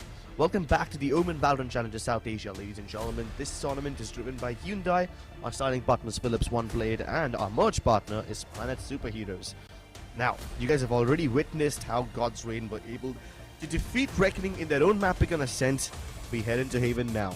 God's Reign have a very good chance of shutting this game down 2-0. Well, as we do move on forward towards the Agent Select, and I guess it's going to be no, not a mirror exactly, because Flabin's going to be picking up a Harbor over here. So an interesting decision being taken from that side. Tix is always going to stick to the Omen on the controller side. So let's see how this one's going to be working out. I'm really excited to see Harbor on this map. A Harbor Viper composition. These guys really do want to bring the VCT America meta into South Asia now, don't they? They tried something out of Liquid's playbook in the previous game. Now they're trying the loud setup. What I also am really worried about is the guy who plays Viper keeps on changing. Previously it was Harsh on the Viper on Ascent. Now it's Trist. So that consistency with the agent is kind of lacking for Reckoning Esports. I hope that doesn't turn into a problem for them. And the Harbor Viper setup on Haven requires a very, very disciplined playstyle. A very patient and slow one too. So I hope that Reckoning Esports have the ability to hold their horses like that. Viper ball that cuts all the way across mid allows Reckoning Esports to sneak in. And they're going for a very fast one too. Triple push out of window already. This will crunch God's Reign like no other thing. And even Trist escapes the fights. Nope, but he can't escape the shock darts. Sai getting blinded by the Hawk right there. Vobora as well, just trying to fight back towards the long area. Nanoswarm's activated as well to make sure no one's going to be pushing forward. But then you've got the Harbor just moving in with the high tide. It gets another one done. Flavin able to put up some numbers on the board. Using the utilities quite perfectly. Autumn's on the site. Both the players have frenzies in the hand. We know in close range this weapon can be quite devastating. So you definitely do not want to close distance against that one. But a quick tap from Voya. Autumn's able to trade it back instantly. He's able to bring it back in the action. But then you've got Flavin too with a quick tap on the opponent. Autumn gets shook.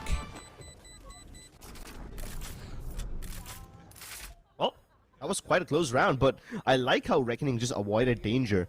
In the beginning, they just had to go in for that massive flank, and understandably so, God's Reign didn't see it coming. But after they figured out that almost the entirety of Reckoning Esports is behind them, they did well to place their utility and hold on as long as possible.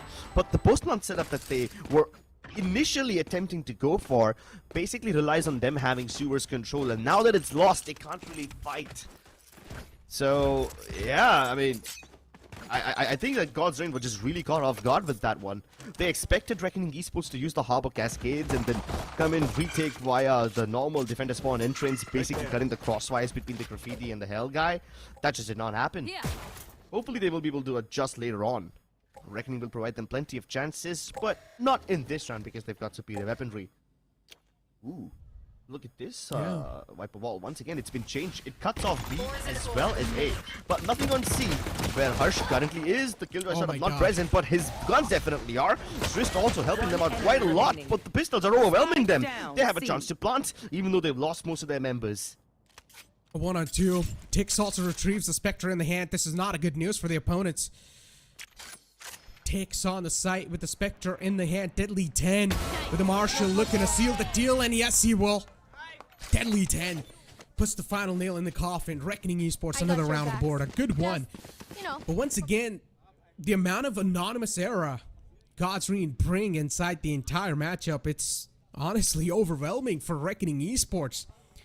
God's Reign, they play the initial start in the attacking side so slow. They did the same thing even on the Ascent. Now they're doing the same thing even on this map. You can clearly see in that eco round, God's Reign were just so slow. Shift walking through garage. They got the garage control established. We're able to free flow on the C side as well. Unfortunately, because of the crossfire, they weren't really able to get a lot of stuff done, but still, you can't deny the fact that the strats are sort of working out. Nice shot from Autumn. Cuts off Deadly 10's lifeline. A side should be the takeover here. Autumn still, though, rethinking his decision. Does not want to straight up just charge in with the W key. Take flight. Instead, wants a little bit of backup of his teammates, too. So far, they haven't gotten the short control yet, so they want to get that one first in the hands. And they probably will get the underpass control. Vobora able to stroke quite deep. Cross all the way on the opposite side. Voya not able to spot Vobora just yet. You've got Trist as well moving in from the back lines, trying to flank the opponents as quick as possible. If this timing comes true in his favor, this can be a massive round from Reckoning, considering it is a bonus round for them. There's only one Vandal available in the hands of Voya. A lot on the line for that player. If Voya gets taken down early off, there's a high chance the hopes and dreams will be extinguished right off the bat. But look at the amount of patience this team is showing. Honestly impressive. Such a slow approach to the site. Eventually, they'll also start to make it to the site. Put on him a good slap on the face. Turns around, shuts down Flavin, and Voya able to find one towards the short area as well. But look at Autumn. This man is unstoppable. Good flashes from Voya to shut down anyone that stands in his way. in his line of sight. Chris, the last man to go. Good sprays even from his side as well. Able to shut down 2 all by himself, but in the end, it's Autumn who reigns supreme with a 4K. Godsreen, a solid round. They really needed this one too. If Reckoning Esports, they would have secured this bonus round in the hand, then problems would have stacked up for Godsreen. But still, the amount of guns that were taken away in that previous round is still going to keep their economy humble. So Godsreen cannot try to pull off any shenanigans that are not calculated. Calculated moves only from now on. Light armor's on the board for Reckoning. On the opponent's, Autumn's probably going to try to play it off with the Blade Storm, and yes, that's what he does. And right off the bat, Flab is able to find one with the spam. Not a good news. Such an unfortunate stuff. Godsreen, inside this round, it doesn't seem like the stars are aligned for them. Flab instantly falling back, sort of sensing that there might just be a take coming in. And all the time I've noticed one thing, Godsreen, whichever site they're hitting it with a full force. They're taking control of that area with all the 5 players together. Like a tight-knit unit. Once again, the slow start just playing off with the enemy's minds. Operator striking in, but no one gets striked this time. 4-on-5 scenario. Things taken slowly and cautiously from Godsreen. You know they have a man disadvantage, so do not want to force things just yet. Seekers were out. Gives away this information that the players are still all the way back towards the spawn. Playing it slow and safe and sound, and now Reckoning Esports should know it's a seat take coming in soon enough. Collecting the ARB. 30 seconds left over. Not a lot of time. The amount of time that's being wasted by Godsreen, it's insane. Aftershock available to force out anyone in that clothesline. They will be able to do so. Good shots from Godsreen. And out of nowhere, they also get the sight back in the hand. They spring back in the action with a strong force. All together hitting it. And getting the sight control secured. Only 10 with the op trying to make anything out of nothing. Flab until you can see closing in from the back. He's got the garage control, but oh man, the separation on these 2 players, they cannot even play together. They're way too far away. They would be better off just saving this one out. Wave crashing. I guess they're still going to go for the commitment. Commendable, I guess. Flab been able to get one.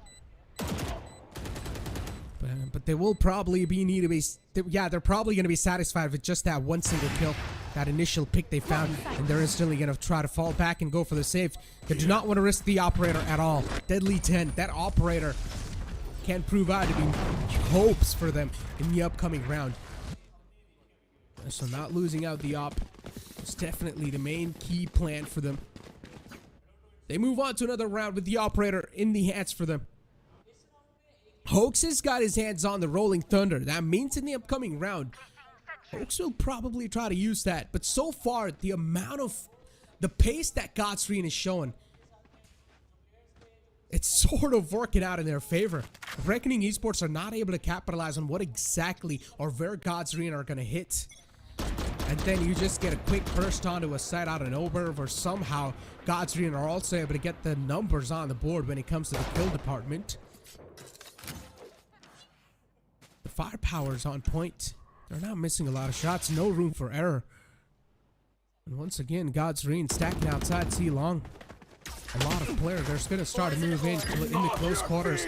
As I said, the Rolling Thunder is going to be utilized as well. Trist will get stunned, but no, it misses him barely. Trist will have another chance to make sure that his team is going to stay in the action as he delivers and takes down 2.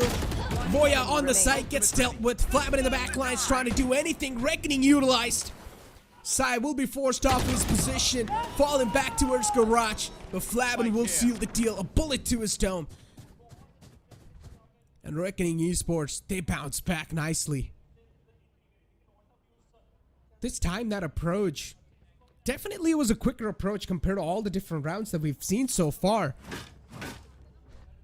They tried to straight up just go for the C site, but it all came down to that missed ult onto Trist. He had that little place where the ult could not reach him. And he was able to just deliver nicely for his team. Those 2 kills prove out to be some of the most key kills inside that previous round, which pretty much helped them to win that one. This time you're seeing a little switch up from Reckoning Esports. You can see there's 4 players present towards the A site.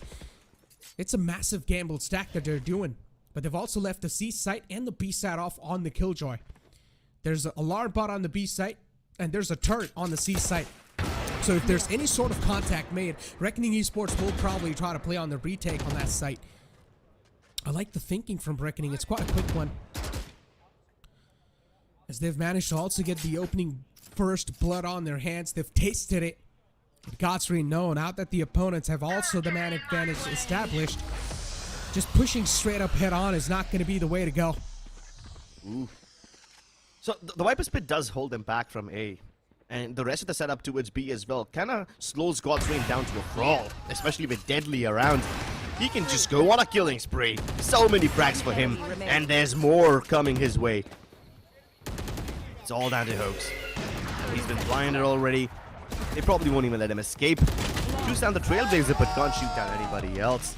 So far, Reckoning Esports are doing a really good job with this Harbor Viper setup. They really slow Godsreen down to a crawl. But then again, Godsreen are the kind of team who have shown us on Ascent that they're comfortable playing it slowly. So I think the Harbor Viper setup, the intention of this whole composition is to make sure that your attackers can't really have a fast-paced execute.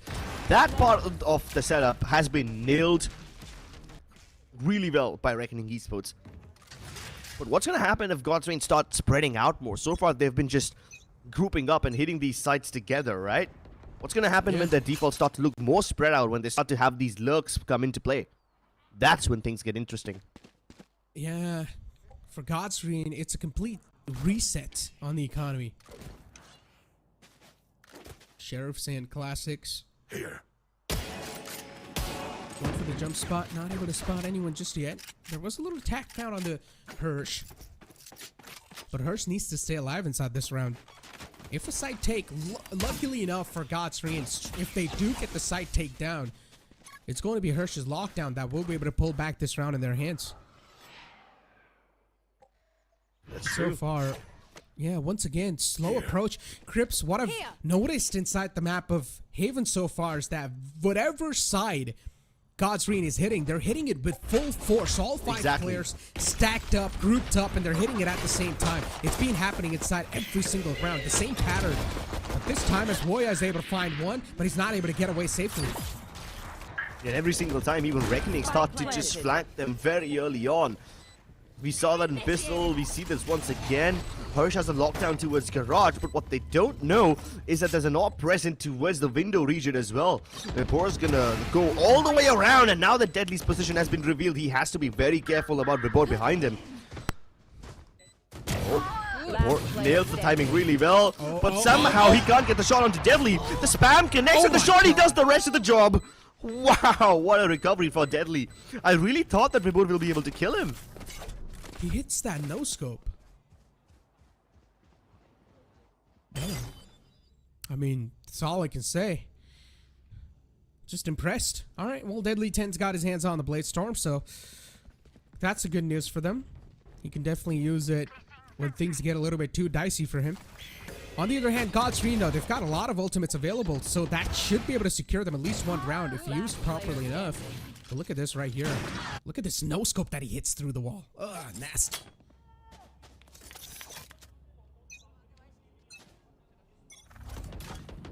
Alright.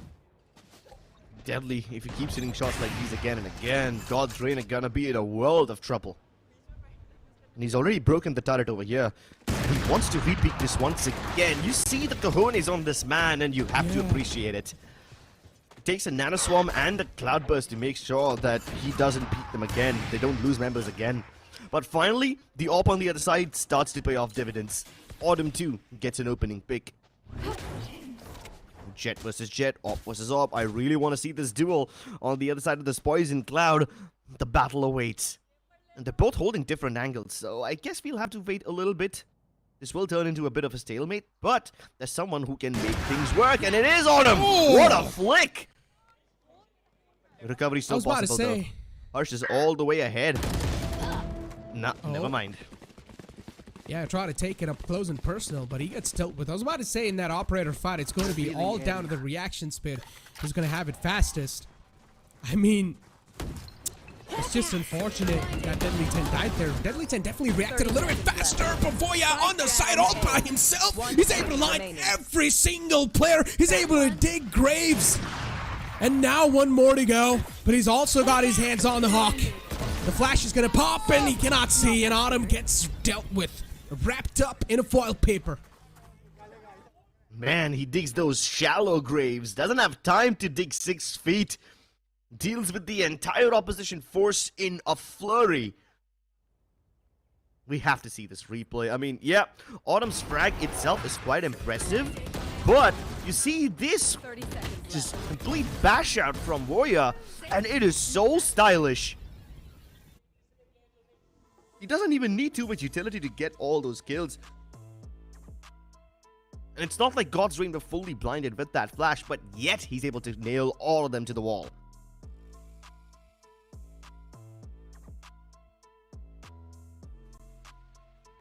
Tactical timeout. Definitely a lot of talking being done from God's Reign, considering it's pretty much the roles reversed now. They're switched.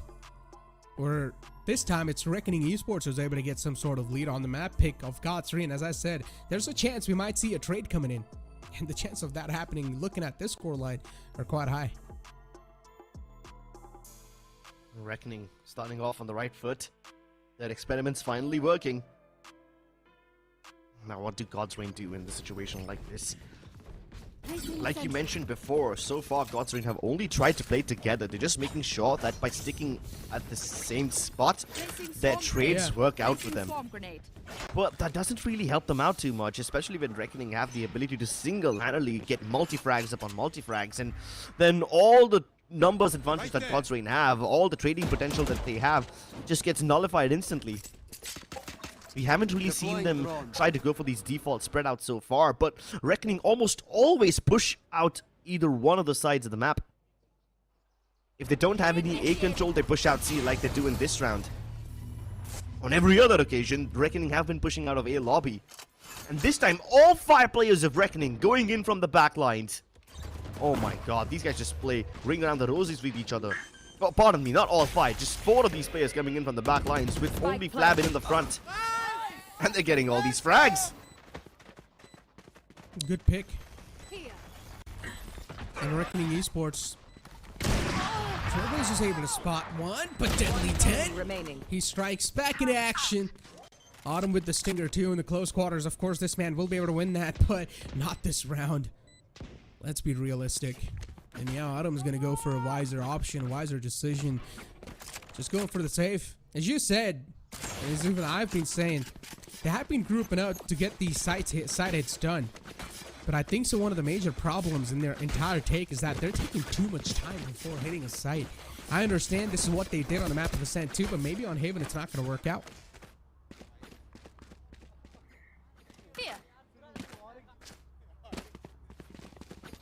More ultimates available for God's Reign. Maybe that will turn the tide. Because so far, these hardcore executes haven't really been working for them. I mean, with the Rolling Thunder, definitely the executes have a lot more power, but can they still survive all of that? Deadly with a dangerous game. He tries to go ahead of the smoke. Yeah, he's gonna get spammed to oblivion. No way he survives that. But the funny part is, God's Reign have not been struggling to get these opening picks. But despite getting the opening frags, they still haven't been able to get these sites. And that's partially because Twist has already pushed out of C over here. And this is a very consistent pattern from Reckoning Esports. They box God's Reign in. They just basically cut off all their escape avenues. And now because Twist is so deep inside, Reckoning know for a fact that God's Reign have to hit A. There's no other place that they can go to. This confirmed information that Reckoning get consistently allows them to stack up really well. Get out of my way! The problem begins for God's Reign right at the point where Trist pushes up all the way from C long. And as they've also managed to get the A side control, I think so Reckoning Esports are not going to panic at all. But if they're going to keep on dropping down bodies like that, the panic situation will definitely start to set up. Flabin really was tempted to use that Reckoning, but he did not just yet. He's holding his hands with that ultimate. I guess in the upcoming rounds, they definitely will. It makes sense. The thought process behind that was that they were probably going to try to get the retake done on Flabin's Reckoning, but they didn't get the chance because every single player just started falling apart. It was a domino effect. The domino effect implies that there will be more rounds that God's Reign can acquire like this. But Reckoning have already won the half. Even if they lose the next 2 rounds, they still have the lead. Just like Harbour says, Reckoning are taking it easy. Aram say in Hindi.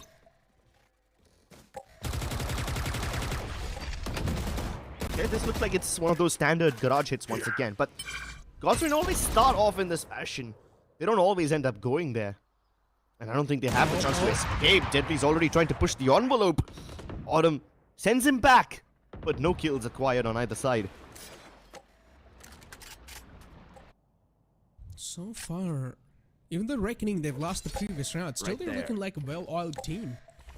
It just seems like whatever functions they want to implement, they're implementing it pretty nicely, pretty smoothly. Look, they've completely given up the A site. Because they pretty much know that there's going to be a presence coming in on the either sides. You can see one of the players, that is Deadly 10, is pushed up so deep towards short, so the confirmation is there that the A-hit's not going to come through, but still Autumn's able to swing in and get 2 for himself. The problem is the firepower. That's where Reckoning Esports so far, they're not able to come out on top in the duels, but as soon as I say that, you've got Voya striking in like a venomous snake, and he stings anyone that stands in his 30 path. seconds left. Vapor able to get the stroll on the site. Will also probably get the spike plant out, but this situation is way too close for comfort. Sai able to shut down Voya. Finally puts a full stop to the killing spree. Shot missed, and Deadly 10 compromises with his life. Great stuff from God's Reign. They're making these execute look really, really good now.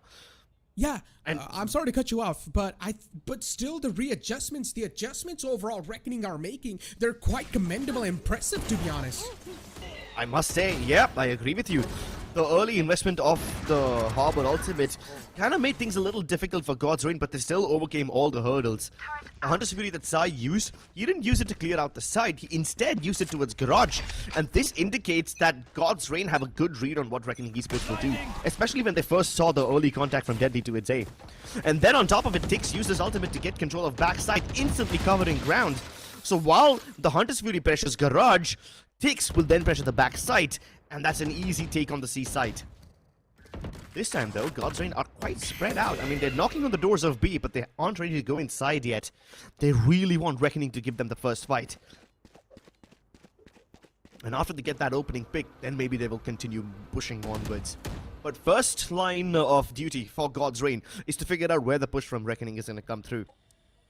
I mean, this time Reckoning Esports are pushing on both avenues, right? They've got Flabin playing aggro towards Subers.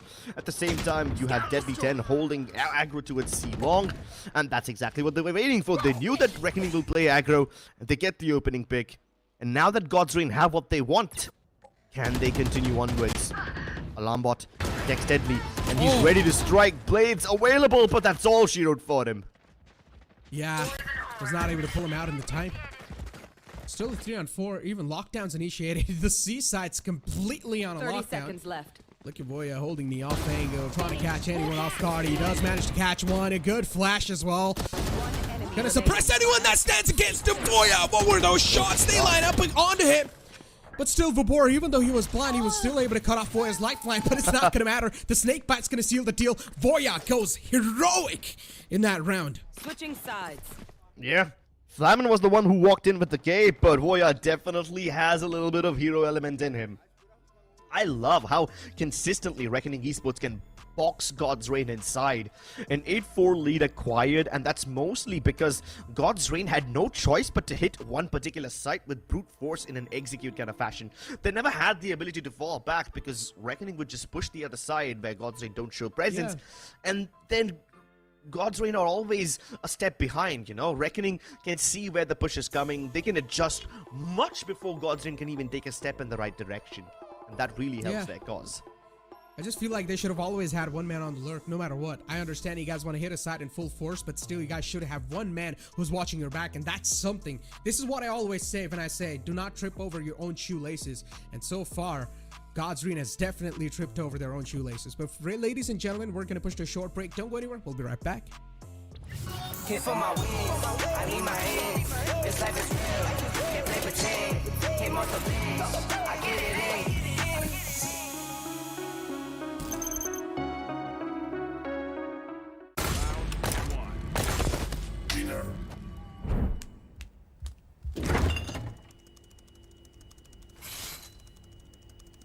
Bro, fridge meat के लिए, heat के लिए नहीं. Bro, this graphics card is making my frames drop. Come with me if you want to get. The all-new Omen 16 with advanced Tempest cooling technology, now with 5 heat pipes and 4 thermal outlets. The Omen 16 with 12th Gen Intel Core i7 processor to make you forget your frame drops. Now that's cool. Game on with Tempest cooling.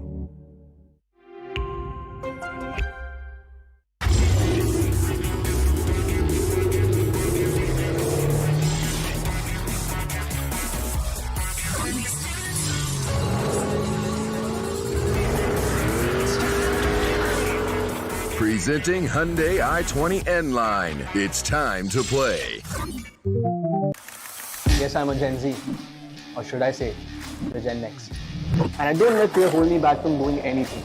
I choose to move fearlessly to it all. Hey buddy, we need you to trim your beard for this next scene. What? Okay, fine, I'll admit it. I move fearlessly in most things, but I draw the line here. What if I Nico cut myself? Try this.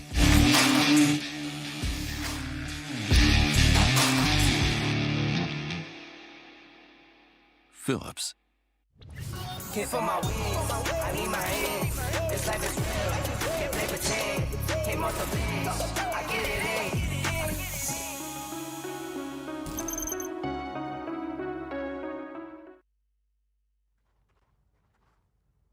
Welcome back into the second half, ladies and gentlemen, off the map of Haven, with just the second map of this series where Reckoning Esports, they have a little bit of cushion that they can rely on, but this pistol round is what it's all gonna boil down to. And so far, Reckoning Esports, look at them all the way towards mid. They've also sent a high tide towards the B side to get a lot of map control. They're moving in with the help of the high tide, but then you can see even God's Reign taking the reverse map control in their hands on the opposite side. They've pushed up so deep from the A side. It's 4 players in the back lines. It's going to be a full firing squad, but a good snake bite to deny the entry towards the window, and Reckoning Esports, they chime back in the action.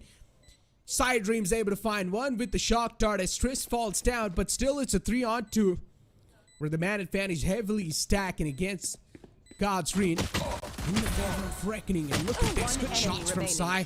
Even the right click burst working out for them. God's Reign out and over, they've flipped the odds in their favor, but then you've still got Hirsch up and alive. And the board's going for the stick, is going to stick it, but Hirsch, he comes out on top in that pressure situation. A 4K to close it off. A good way to start off the second half for Reckoning Esports. And now as they've also got the pistol round in the hand, Crips, that means the chances of God's Reign bouncing back inside this map are even slim. I know, right? Harsh just took Ascent a bit too personally. He didn't have the best game on Ascent, and now he's just stepping up way too much. One could almost say that he's overcompensating for this. And yeah, at this point, bind seems inevitable. Unless God's Reign can steal the momentum back. Haven is a done deal, and look at the amount of kills Reckoning gets in an instant. Round starts, the barrier drops, and they pounce. Takes, somehow makes it back. The bursts of the Classic are nice enough, and he's doing quite a lot. This Classic gets quite a lot of value out. 2 kills, almost a third one on Tafoya. I think that's still nice, but Reckoning already on double digits, just make it nearly impossible for God's Reign to come back. Massive 6-round deficit. Yeah. And with this, Reckoning can continue moving fearlessly in any direction they desire. And they're going to continue with the bonus. Only 2 bodies were found, I guess. In an anti-eco, even if you lose out on 2 players, it's completely fine. But if you lose out the 3rd player, that's where it needs to be a red alert. Losing out 2 players, still feel like it's not going to put a lot of dent on the economy. It's completely fine. They can afford that. And so far, as they've also gotten the better weaponry inside this round, the supreme weaponry, Vandals and Phantom should be able to reign through. Nice shot from Autumn, capitalizes onto his opponent. Almost could have caught Flavin 2 through the smoke. This man is able to find so many bullets through the smokes. Blind ambition and just burning aggression.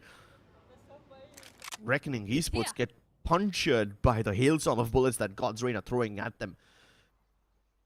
And yet, after all of that scuffle, the alarm bot doesn't get broken for God's Reign. So they can very well fall back from re-aggress towards some other part of the map, and still B-side will not be a problem for them. Reckoning finally slowed down, finally looking a little bit in tatters. Okay, not the best teleport, but as long as he's alive, it's fine. God's Reign now. They're still not committing, you know. They still are holding their ground. They're still holding their defaults. They know that Reckoning have plenty of map control available even now, so they won't commit yet. They don't need to. But with time running out, the seaside hit seems more and more inevitable. But why are they not coming in? Now you know why. Because of the flank that Warrior's trying to make. But the fault line that Hoax just used kinda tells you that Reckoning's plans are already known to God's Reign, and there's nothing that Warrior can do over here. Flawless round. Good capitalization. This is what I was thinking, right? Considering how passive God's Reign have been, how slow they have been taking the game in general every single round, it just feels like God's Reign should be able to do a good job on Haven on the defending side. And getting that flawless round in the hand proves my point, sort of. Now as Reckoning Esports, they've got the Vandals on the board for themselves with only light armors. Definitely in a bit of disadvantage, considering now the Phantoms that they have, the 3 Phantoms that are available, that can one-shot them on the head.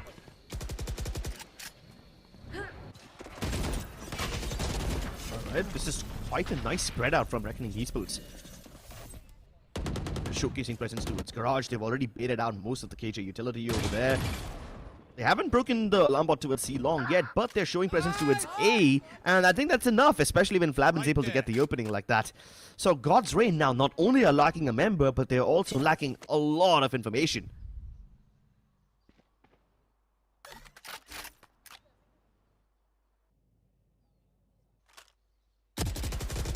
Oh!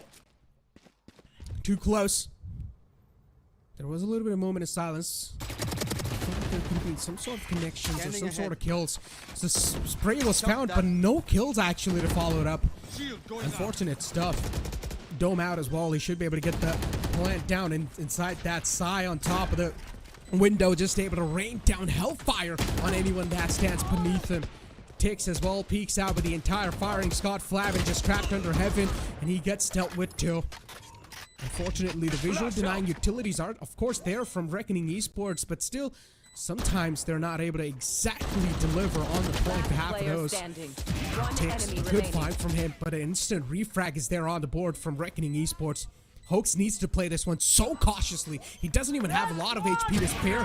Drist, he's got all of it, and Drist, all he needs to do is connect a couple of shots, and that's what he does. Reckoning Esports, another round secured.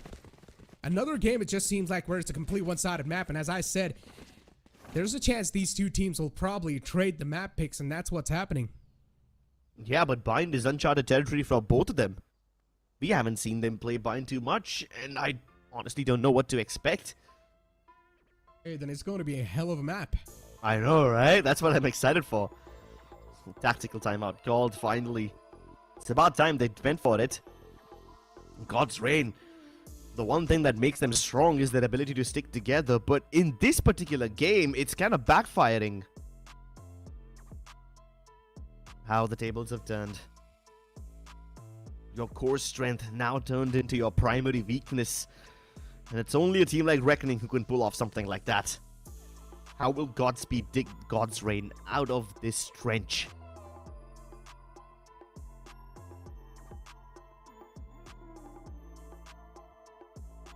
This tactical timeout definitely just making God's Reign reconsider their decisions, rethink what they exactly want to bring in. They're almost to the map points, let's be honest. Only 5 rounds secured in the hands of God's Reign, just like in the previous round, as I said, or just like in the previous map. For Reckoning Esports, the realistic expectations are next to impossible. Now you can say the same for God's Reign. The realistic expectations are next to impossible. Reckoning even have a lot of ultimates to just finish the deal and seal it right here and now. Cascade to creep up towards B. They also use the Trailblazer, while at the same time they're showing presence towards C. But at least they don't win the fight, and God's Reign have something to show for it. So while they have control of C long, they've lost A link already. But they're aware about this fact, and that's exactly why Hoax has no hesitation giving up this area as long as he can retain the numbers advantage. He will gladly trade map control for the numbers. This now allows Reckoning Esports to plant on B, but can they get into post plant? Oh, never mind. They might just not be able to plant as well. The Hunter's Fury makes it so much more difficult. The Cloudburst. Oh my god. That he definitely thought he would be safe, but Hoax is able to get him again. And their attempts to get back into the A site are backfiring now. Down to a 2v5. What is going on over here? Now it's all down to Flabbin and Hirsch within a blink of an eye. And Flabbin somehow he manages to line him up. Oh, this man's got the stars aligned. The luck is working in his favor. Also uses the Reckoning, but unfortunately Hoax left unchecked. And Hoax will strike on the opportunity. Oh, way too close for comfort. Even that was. Yep. Now God's Reign are pulling off something that Reckoning did in the first half. Proactivity towards C long, especially with the double push, just make sure that they will win the fight no matter what. And we need more proactivity like this from God's Reign if you want to box Reckoning in. Both the teams have such different philosophies on how to play their attacking side. I mean, while Reckoning are spreading out on default and gathering as much area as possible, God's Reign was sticking together. So they're like, yeah, sure, as long as Reckoning spread out, if we can just put up 1v2 fights on either side of the map, we will still win those. So God's Reign continue to take these strategic decisions. And hopefully that gets them the advantage. But this time Reckoning are pulling off a page out of God's Reign's book. They go for a very fast C crunch. Garage already compromised and Deadly's already up there. There's no way they can hold on. Within a matter of seconds, the C side is overwhelmed. And now the Vipers bid for further security. Wow. Reckoning Esports. It's like back and forth action all the time. And now it's Reckoning Esports instead of God's Reign who's able to get flawlessly inside the site. Hoax for the upcoming round, at least he has some sort of security with that Rolling Thunder. But even Tristan's got the Snake Bite. So all God's Reign need to do in the upcoming round is resistance. Resist the site control. But probably this resistance isn't as easy as it seems. And now you're running out of chances to do that as well. Reckoning Esports having a nice little huddle over here. Looks cute when all these three agents are just huddled up in a corner, chilling, knowing that they've got the map in the bag. Probably preparing for bind already. Oh yeah. They've already got the strategies clicking in, man.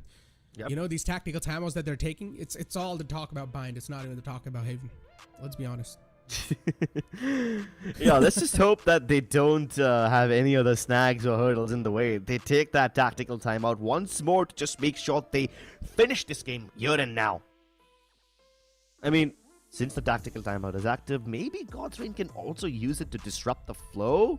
But I'm pretty sure that Reckoning have one of those pocket aces that they will pull off now. Reckoning Esports, I don't really know the thought process behind this tactical timeout, but the problem is it also gives God's Reign to talk a little bit more to each other, especially their coach. You can see he's also conveying a lot of messages, but even Reckoning Esports' coach is doing the same thing. So both these guys are definitely exchanging a lot of information with their individual teammates, so let's see what sort of a change we're going to see in the upcoming round for God's Reign. As I said, resistance has to be the way to go.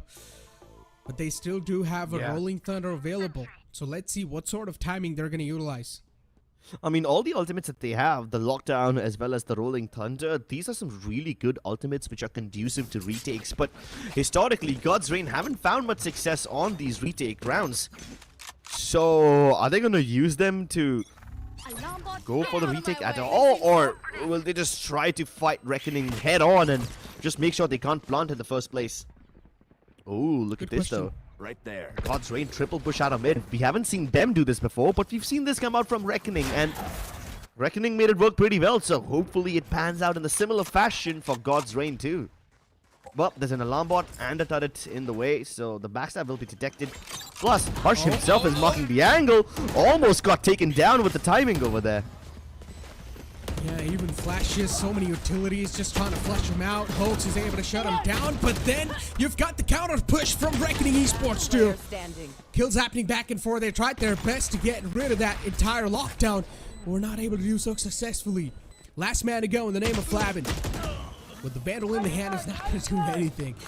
Yeah, too many eyes just watching him out at the same time. You can tell that Hoax really tried to just break that lockdown with his aftershock, and when he failed to do so, Autumn tried to... I'm sorry, not Hoax, it was the other guy. And he just really tried to send it in, you know? Even Autumn, for that matter. He really wanted to help his teammates out, but he couldn't do much. Now, luckily, the rest of God's Reign coming in from the back lines kind of gets the job done. But Revenant Esports had that one desperate moment where they all wanted to escape the lockdown towards A lobby. They just decided to fight it. And when the fights do occur towards A lobby, especially in a situation like that, God's Reign are able to hold their ground. But how much longer can they hold their ground? How much more fight do they have left in them? Look at this Viper's Wall. It's so passive. It cuts off so many avenues too. It cuts off grass, it cuts off window, as well as the bottom of C. So I guess it's to just make sure that God's Reign don't push out too much. But then again, this Viper Wall won't really do much, right? Because God's Reign have already acquired too much map control. Oh, they do the same thing again that they did in the previous round. It worked out once, but is it going to work out twice? I guess Woya might just be caught over here, but no! The initial shot doesn't land, so Woya is at least able to get the trade of himself, but you can see instantly another frag following it up. Found them. Reckoning Esports, they're once again forced to think on their feet, as now they're going to try to make it on the A side. Quick dash onto A. They've got the A side secured now in their hands. It's locked in and loaded. Flavin's going to go for the plant too inside the... And he does. Spike planted. Blade Storm's available. So maybe God's Reign can try to pull off some shenanigans. Right there. But once again, these ultimates are really not going to help him out a lot in the retake. Yeah, true. You just have to hope that the numbers do the job. First order of business is to break the crossfire between the graffiti and Hell guy, and this paranoia might just help him do so. But it doesn't affect Deadly, and his eyes are still open. Autumn and Tix somehow make the lineup work, and God's Reign still have some fight left in them. Oh yeah, just go in for not the triple so. peak. They've got a lot of fight in them.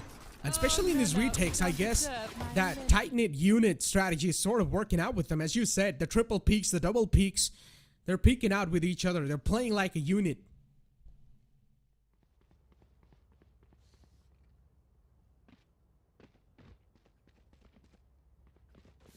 (12-8) being the scoreline.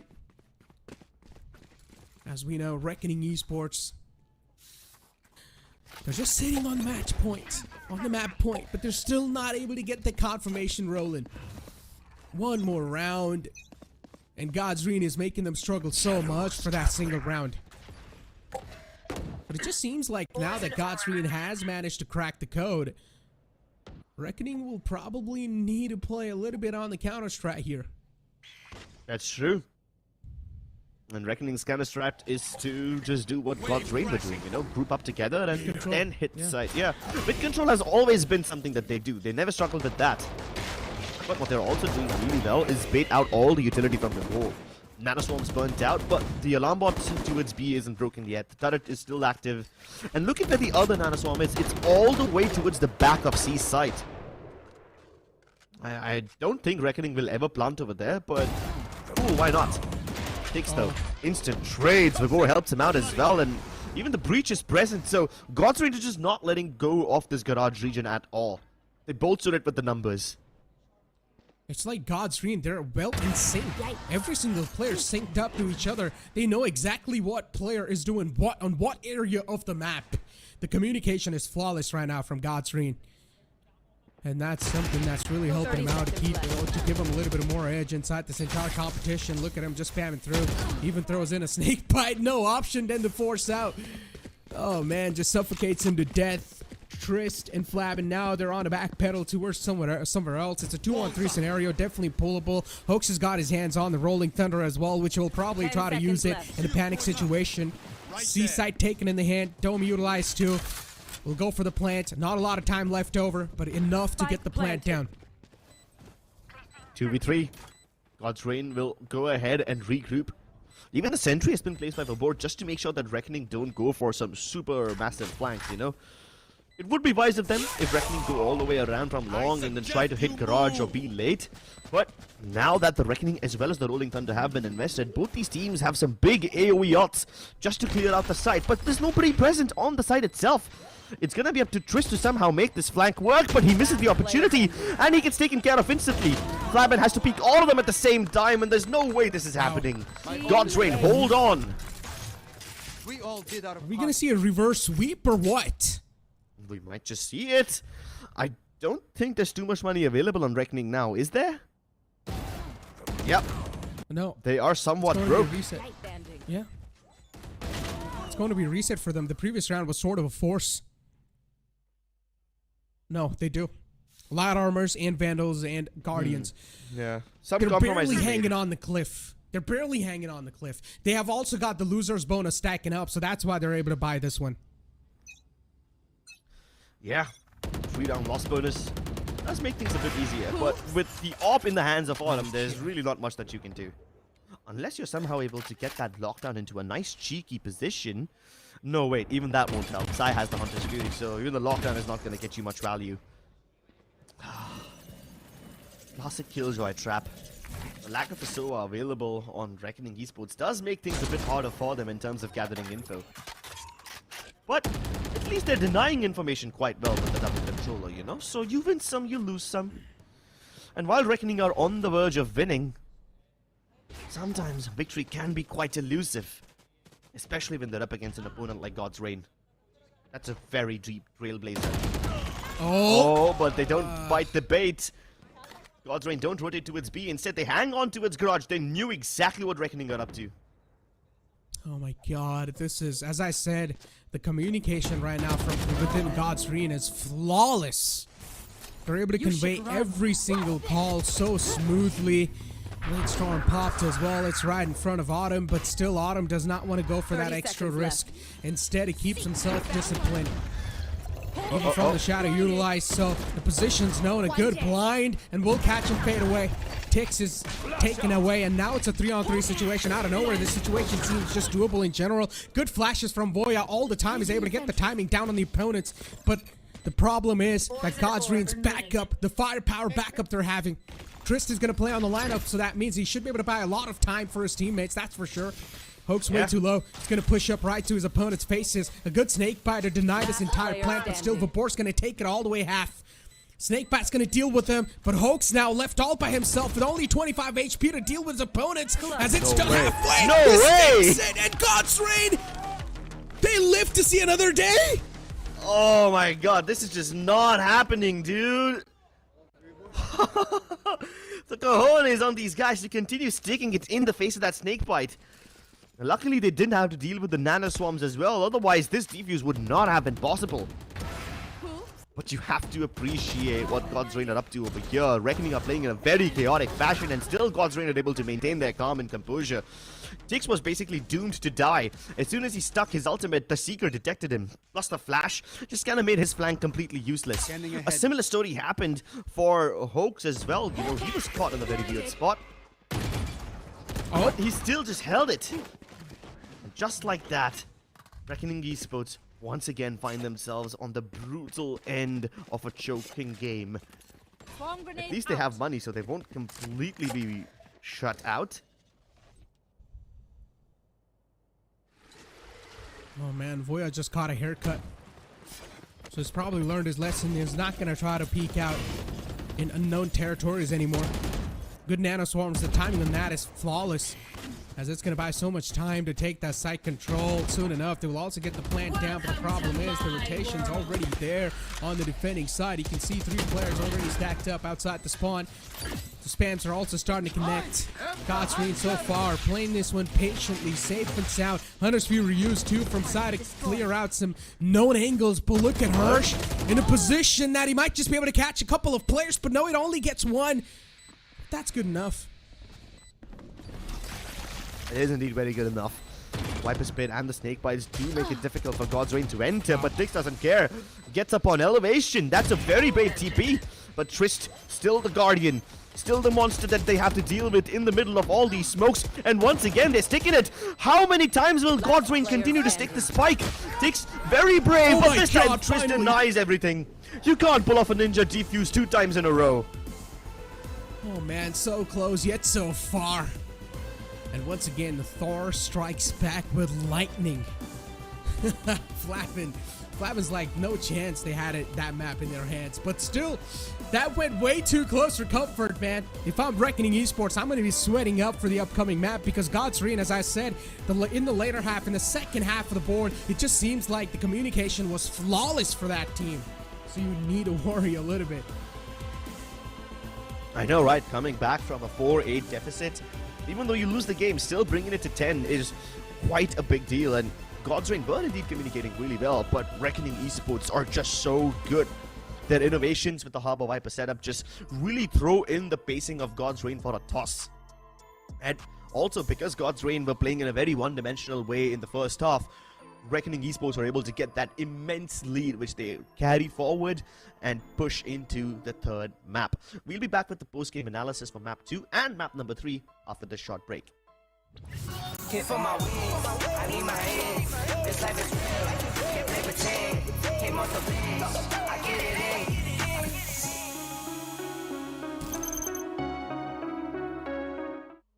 Feeling under pressure.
But partially because Reckoning have had the bind experience at least a little bit more than God's Reign, they might have an edge on this one.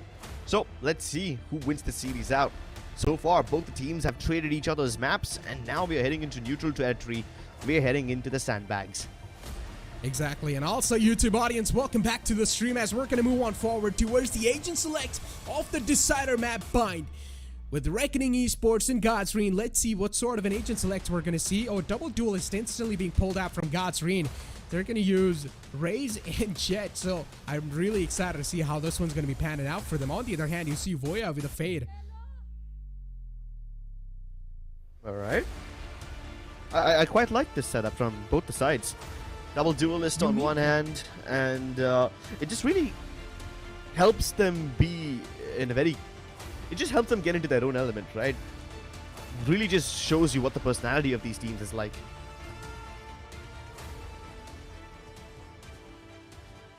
Here we go, ladies and gentlemen, starting things off on the pistol round. As Reckoning Esports on the defending side and God's Reign on the attack. It's right off the bat, you can see, yeah, right off the bat you can see God's Reign just stacking outside the B. Yeah. I'm also quite excited to see Hoax on a duelist role. He's been playing the KO so far really well, but now Tix picks up the KO and Hoax on the Raze. Now this will certainly be worth looking out for. God's Reign with the double duelist. It is a bit of a surprise, but Reckoning picking up both Viper as well as Brim, that doesn't really faze me. Reckoning have been going for the double controller setup since all the maps. But look at the fast push out from Reckoning already. They're boxing them in once again. This is Haven all over again. Yep. Oh man, they're repeating the similar mistakes, tripping over their own shoelaces. This time it's a quick teleport on the opposite side, but still the opponents have a man advantage. That's a big key in the functioning of a round. And so far, considering the opponents have the man advantage, they will also have a little bit more confidence in taking the firepowers and taking the duels. And that's what you're clearly seeing. Voya walks inside the crosshair of Autumn. Autumn will be able to seal the deal onto him, puts him in the grave, as Flabben's able to get a quick tap onto his opponent's side, still going for the confirmation shots onto him. Tix in the close quarters with the frenzy, trying to pull anything off. Deadly 10 shuts him down as well. The headshots are perfect from the side of Reckoning Esports, as they also managed to seal the deal in this round. Oh my goodness. I feel like this is Haven all over again. Less than 30 seconds into the round, and Reckoning Esports already push all the way out of 8 towards Link to the bottom of Hookah. Same pattern. Same pattern, exactly. It's repeating itself. And God's Reign could never see it coming. Who would see it coming? Honestly, I don't even blame God's Reign for this one. Nobody in their right minds would check their backlines less than 30 seconds into the round. But hey, you know what? I mean, I'm glad you gotta check your backlines, considering the opponents have been abusing it since the previous map. Yeah, but would you expect the same thing to happen in Bind as well? I mean, I'm just glad that this happens in the pistol round itself. So now God's Reign will be very aware. If this happened like very late into the game, when the economy hangs in the balance and the whole map is just hanging on one decisive round, that would have been a true disaster. At least now God's Reign have some time to react. Quick dash on site this time at least, and look at her show. He's able to just straight up melt 2 players with a fragment. Yeah, a quick cleanup from Reckoning Esports. It was burst onto the side, and when you're not really going to have the superior weaponry, that's what's going to happen. You're going to get melted. Exactly, especially when there's 3 mollies on the floor. The floor was literally lava at that point. There was a snake fire, there was the brimstone molly, as well as the fragment from Harsh. And what does God's Reign do? They walk right through it.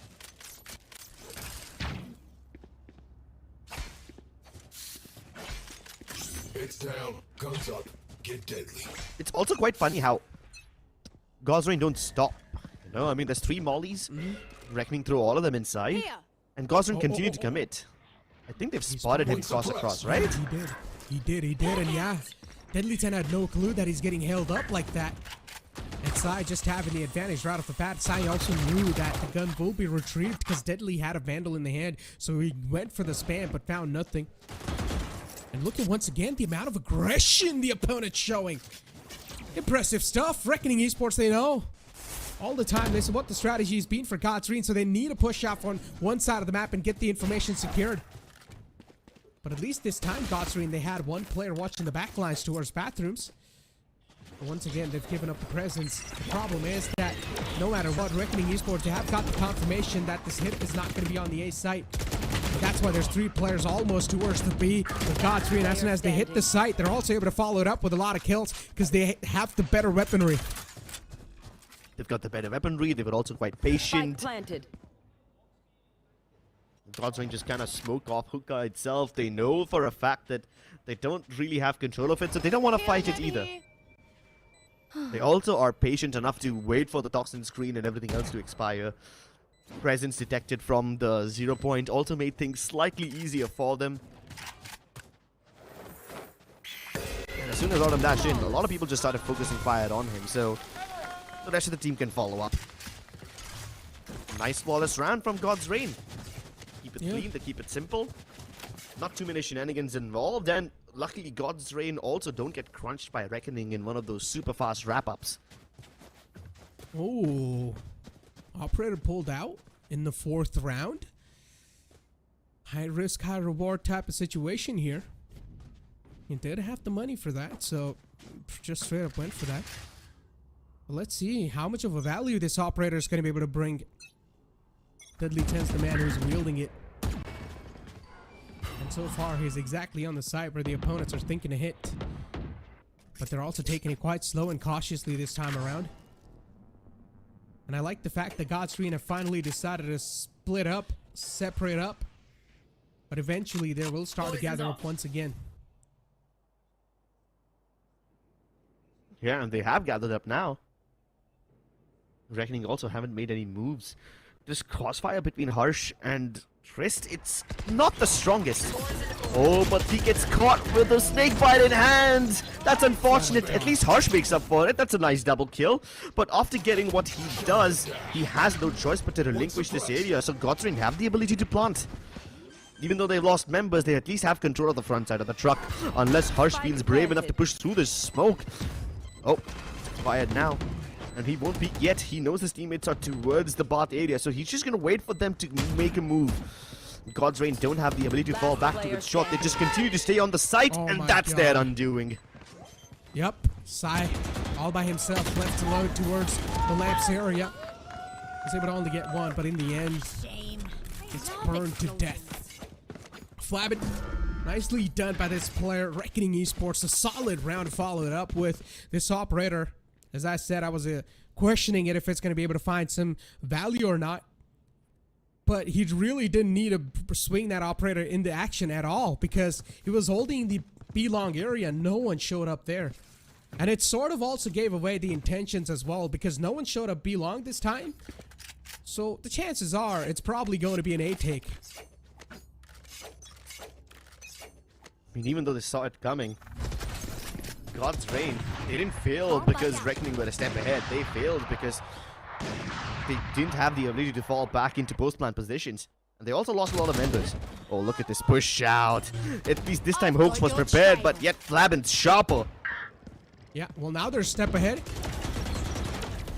This time just changing up the pace, and I like the fact that Reckoning Esports are really trying to bring that unpredictability inside the game.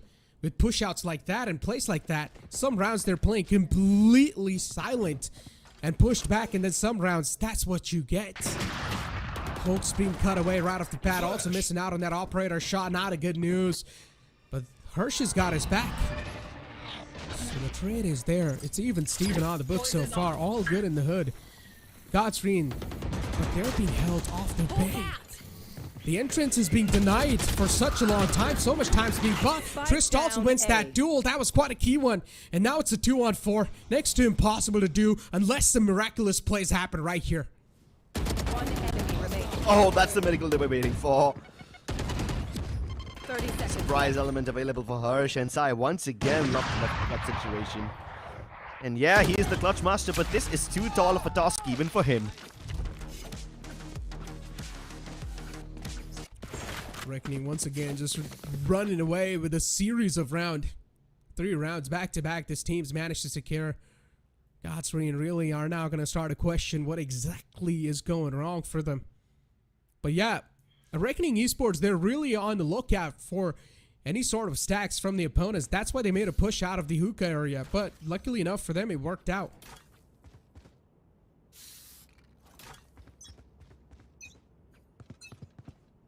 Get out of my way! Yeah, at least this time Godsrain are deviating from the normal. They're not sticking together as such, but it's quite a default-ish spread out. Which does make sense, you know, since Reckoning can't be predicted, since you don't know where they will push out from, but you know they have the tendency to push out. It does make sense for Godsrain to spread out and just hold all these areas, at least for the first 30 seconds of the round. So they creep up towards long and hookah slowly. They don't keep their position a secret. But because they're taking their sweet time, they're hoping that Reckoning won't stack the B site. I mean, it's not that strong of a stack. At least not yet. But they're just waiting for the burst out. Uh-oh, presence being detected. Now this is gonna be their cue to get inside. The orbital strike does make things a lot more harder for Godsrain to get inside, but they take their sweet time. Harsh once again burns one alive, but the fragment, he's just getting so much value out of his utility. But the frags, they still are even Steven. Godsrain have a chance of making it work. The smoke fades, Sai makes it work again, switches over to the frenzy, and that's what Godsrain needed. Oh, Godsrain, that was such a panic situation. A chaotic moment indeed for both the teams. Anyone want to get but that quick burst onto the side, even though the economy wasn't looking too good on the side of Godsrain, it still sort of worked out for them. I thought Flabbin on this position should be at least able to get 2, but he was denied by Vapor with that headshot. Right then and there, things sort of started falling apart for them. And then this push from Sai, unexpected.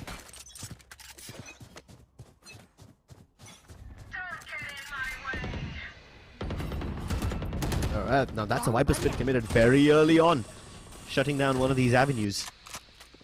Godsrain haven't exploited the A site all that well yet. And now with the Viper Spit, the chances of them doing so are even lesser. But what Godsrain haven't tried yet is a very fast Bath execute. Maybe this is the time to pull it off. I mean, even up until now, whenever they've hit the A site, they didn't use Bath all that well.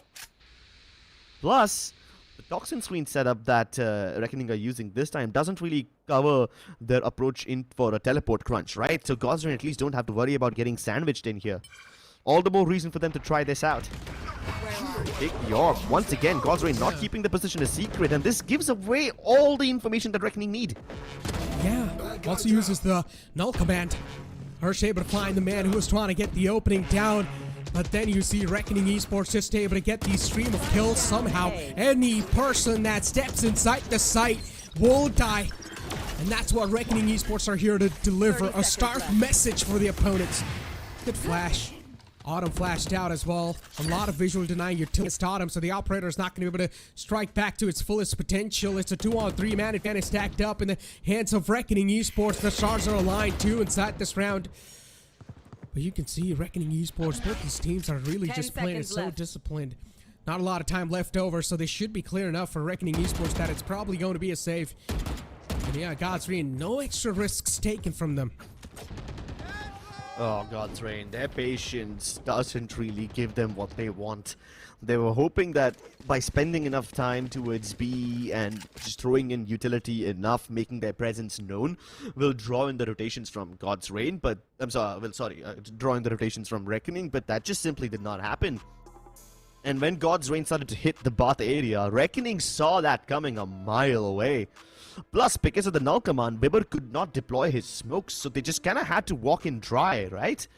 They don't have any flashes, they don't have any smokes to cover their entry, they just are hoping that the guns will be able to get all the frags. And that's not something that you can rely on quite often, so Reckoning really have no difficulty cleaning up shop over there. Tactical timeout, man. Yeah, I mean, under ideal circumstances, you would want to just wait out the null command, let your utilities come back online, use your flashes, use more smokes, and then get inside. But this time, Godsrain were even being pressured for time, so they just had no choice but to walk in dry. Yeah. It's almost like Reckoning were forcing their hand, dictating the outcome of this round before Godsrain even made any move of their own. Just manipulating them into discarding the advantage away. Already do see a paint shell being used. I guess the intention wasn't there to use that. Or was it being used? Maybe not. Oh yeah, it is. Deadly 10, unfortunately, I guess, fat-fingered and used one of his paint shells, so now he's only got one left over. And he will, as you do see, the opponent's trying to get the showstopper down, but the 0 point is used perfectly. So the showstopper stopped for now. No value being found by that showstopper. Hirsch, nicely done. A good timing being found. But Hoke should have thought it through. A lot of utilities being utilized at the same time. Even Nightfall being sent in to get the opponent's position down and confirm. But Trist from that off angle was able to get two of his own. And now Deadly 10 as well pops out with the showstopper. The resistance from Reckoning Esports is so strong that Godsrain are not able to reply back at all. Oh, but hold on. Sai can actually do this one. Seeker's invested tells him that the site is clear. And he's one of the best clutch masters already. A 1v2 is definitely doable for him, especially when Reckoning members aren't close enough to trade each other out. But he doesn't know which side his opponent is on. He still gets the flick, has enough time to reset, and now he knows where Voya would be. He's prepared for this one. Oh no, the timing! This could have been a disaster, but he would much rather play for time rather than pick up the fight. But does he know that Voya's circling around him? They're playing ring around the rosies, and this time the result won't be a poetic effect. It will be death! The clutch fails, and Reckoning Esports continue their winning streak. Oh, Voya, the Demon Slayer. For sure. He's always there for his team when his team needs him the most. Sort of like the backup plan, you can call that man. Burning torch. The insurance policy. Yeah. I guess, yeah, another word to put it. But Trist right here, oh man, this man just turned the tides in his team's favor. When it felt like the site control was just given away by Reckoning Esports, then Trist just strikes in like a venomous snake and eats two of them alive. It's yeah, I mean, Tix did really well, but you also have to give credits to Deadly 10. Plus, another thing that's really working out for Reckoning, a bit too well actually, is that God's Reign aren't capitalizing the hookah area as much whenever they try to hit the B site. They just kind of put all their eggs towards long, and that's about it. Oh my god, though! This time Reckoning taking matters into their own hands. Double peek out of smoke. Sai had no way to survive that. That is so brilliant. As soon as they use that, as soon as they use the Fade utility, they pretty much knew that there's only one player outside because only one player shot at that. So they both peeked out at the same time, and the sound also gave the exact position away. Brilliantly done, 200 IQ plays from Reckoning. But instead, they lose out on the opposite side. And God's Reign, a clean stroll. I feel like God's Reign just have a way of shutting me up every single time, right? At the start of this round, I mentioned that God's Reign don't utilize hookah that well. They kind of been relying a bit too much on B long. And this time, they burst out of hookah, get the plant and the numbers advantage. This looks like a round which they can finally win. Unless Deadly and Boya can pull off a 2v3. Oh, never mind. I think I just jinxed it. The killing spree's begun. Warrior gets the second shot off as well. Vibor has the opportunity, has the timing as well, but doesn't have the shots. It's now between him and Deadly Deadly has plenty of time. He tries to go for the stick. Will Vibor call his bluff? He does! Oh, but he's done it. He's played the time well enough. Oh my god. Wait, Deadly 10 being able to win that fight in itself was impressive. But yeah, as you said, for Vibor, all that was needed was to waste the time, and he did that. I did not expect at all for Deadly 10 to win that fight, considering how much advantage Vibor had in that one. He also used the Stim Beacon to get that extra bit of mobility in his hands, and also that fire rate. But yeah, God's Reign definitely a round they needed in the hand desperately enough to break the momentum that Reckoning Esports was able to build so far. Yeah. And this is a good adjustment, you know? I mean, in the previous round where we saw that Orbital Strike, Nightfall, all of that coming into effect, God's Reign just couldn't use hookah well, but this time they use hookah to perfection, instantly capitalizing on what they learned from the previous round, instantly fixing their mistakes. We need more of these adjustments from God's Reign if they want to have a chance, but this flash is just too good! Trist finally stopped, Sai kills him through the wall bang, but I think Trist will be happy with the outcome. He's done his job. Yeah. He has. Considering Trist, wherever he is, he's always able to get two of his own all the time, helping his team so much. Hirsch! Good reflexes on this man. Dodges that flash exactly in the time. Sai knows there's someone on the other side of this bathroom. It's Deadly 10. Just waiting on the other side of the door, looking to put the cherry on top, but instead it's going to be Sai, who puts him 6 feet under, digs his grave, and now Tix all by himself on the site towards the lamp area, trying to pull anything off, and he's also able to land all the shots that he's taking. Boy, as I said, this man is a burning torch of consistency, a man you can rely on. But then you are going up against the Clutchmeister, Sai Dreams himself. If you say one of my Sai knits the dream together, keeps the eyes of his team open, prevents them from falling into that deep slumber of the losing streak, and now once again, their economy is stable. God's Reign have recovered from the trenches. Maybe not fully yet. Their economy is still a bit shaky, but at least they've broken Reckoning's economy at the very least. Yeah. So both the teams are in a very... they're broken free from the deadlock. Yeah, that's the important part. But neither of these teams have very stable economy right now, and this is a terrible spot for both of them to be in 11 rounds in. Yeah. For Reckoning Esports, if they're able to get this Thrifty off, massive one. And we know how much impact these Thrifty rounds can really bring into the game. These eco rounds. Flavin's got his hands on Vandal. A good flash. Trish peeks out with help for that flash. Also uses the snake bite. Try to use the Viper's Pit as well, but he gets denied this time. Vibor able to shut down that man exactly in the time. The timing this time plays in his favor. Oh my god, timing. 10 will be caught. Fading away. God's Reign, they're really having the God on their side. God's Reign spreading out quite. So many people spotted on B long, just basically made Deadly 10 very vulnerable over there. He thought he was safe. He became complacent, and that leads to his undoing. And as soon as he dies, the A side is up for grabs. Molotov under heaven just to make sure that nobody can swing out, because Reckoning have the intention to swing out of smokes every now and then. They've done so in the past. And God's Reign don't want any nasty surprises, but Warrior has plenty of them under his sleeve. But Vibora has the orbital strike, so he can buy some time with that one. Also uses that cover to reposition himself. Fabin lost in the smoke. But will he be able to bring the heat though? Hoax is going to make first contact. And they both swing out at the same time. Still, it doesn't have any effect. God's Reign, great recovery. Nicely Last done. round before the switch. And now it's going to be the last round too. This round will really be the pace setter, the momentum setter in the upcoming second half.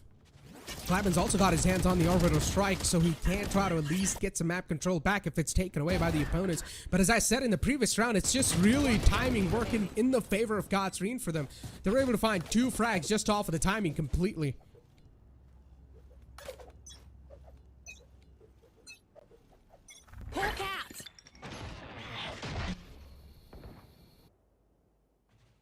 Well, good flash. Yeah, it is indeed a good flash, but I'm kind of worried about Reckoning being pushed into a very passive stance like this. They're just jump spotting, man. They're not making any of those proactive moves that they had been making. And they've used up quite a lot of utility as well, you know? Prowlers, haunts, everything has been thrown out by Boya. He doesn't find anything. Even Harsh used up the 0 point. Now, luckily that's a rechargeable. But as I say that, Boya makes the push out finally. He's taken B long for himself, and he's already on the wraps. God's Reign, though. So much time has passed, but yet they haven't taken any information. And the flash that Side just used doesn't spot anyone, so now they have a false sense of security. Meanwhile, Voya's already behind them. This could be a disaster. He might just kill the spike carrier unless Vibor can stop this. Crisis averted. Oh man, Vibor, the saving grace in that round. Catches the flanker in the right time once again. As God's Reign, they have been stopped in their tracks for now. 30 The seconds flanker left. should have also given away a bit of position, but they don't know if there might be some last-minute tweaks coming in. Trist once again in that position was able to get 1 man down, but then you've got Tix following it up with 2 with a KO. Autumn with the Blade Storm in his hand, looking to make sure that if anyone slips out of the smokes, he will be able to take care of those players. Flavin and Deadly 10, this duo needs to be deadly enough to stop out the entire force, and it seems like so far it's going to be a 6-6 first half. In the later phase of the first half of the map of Pine, it seemed like God's Reign, once again, they started to get the grip back together on this map. A vice script, that too. Right around the throats of Reckoning Esports. 4 rounds in a row to secure the equalizer. Great adjustments from God's Reign. The passive setups from God's Reign also kind of worked out, because at one point Reckoning were proactive, yes, but when God's Reign started to default, and it's not the kind of default that they were doing in Haven, right, where they all just stick together. This time they actually do spread out, and they're so wary about the fact that Reckoning Esports will be on the black lines every often, so they are okay with not having map control for the first 40-50 seconds of the round, because they know that Reckoning will make a blunder, and then they will steamroll on the back of that momentum. Exactly. I mean, let's see what's going to happen on the second half, to be honest, because, look, in the first map, the first half was as close as this one. And then later on in the second half, God's Reign started to have a massive momentum swing into their favor. The wind was in their sail, and that's what seems like so far as well. Because you can see in the first half, and later on, it seemed like God's Reign, once again, they had the winds in their sail, and they started to win rounds back-to-back, pretty much putting a big halt on the economy and also the round income of Reckoning Esports. So far, the momentum is in their favor. So let's see what's going to happen in the second half after this short break. Hit for my wins, I need my hands. This life is real, can't play pretend. Came off the bench, I get it in.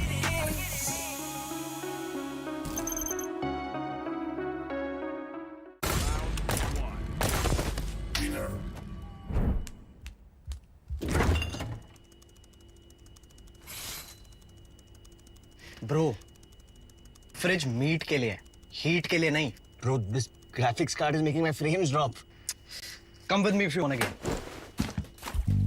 The all-new Omen 16 with advanced Tempest cooling technology, now with 5 heat pipes and 4 thermal outlets. The Omen 16 with 12th Gen Intel Core i7 processor to make you forget your frame drops. Now that's cool. Game on with Tempest Cooling.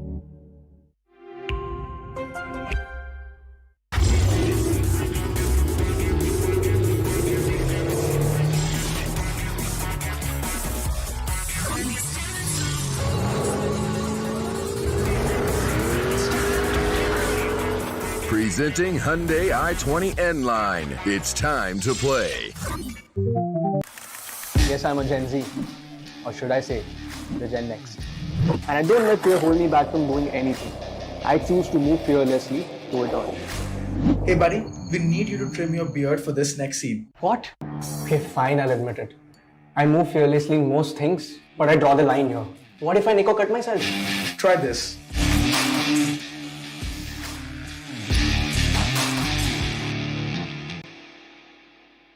Phillips. Hit for my wings, I need my hands. This life is real, can't play pretend. Came off the bench, I get it in.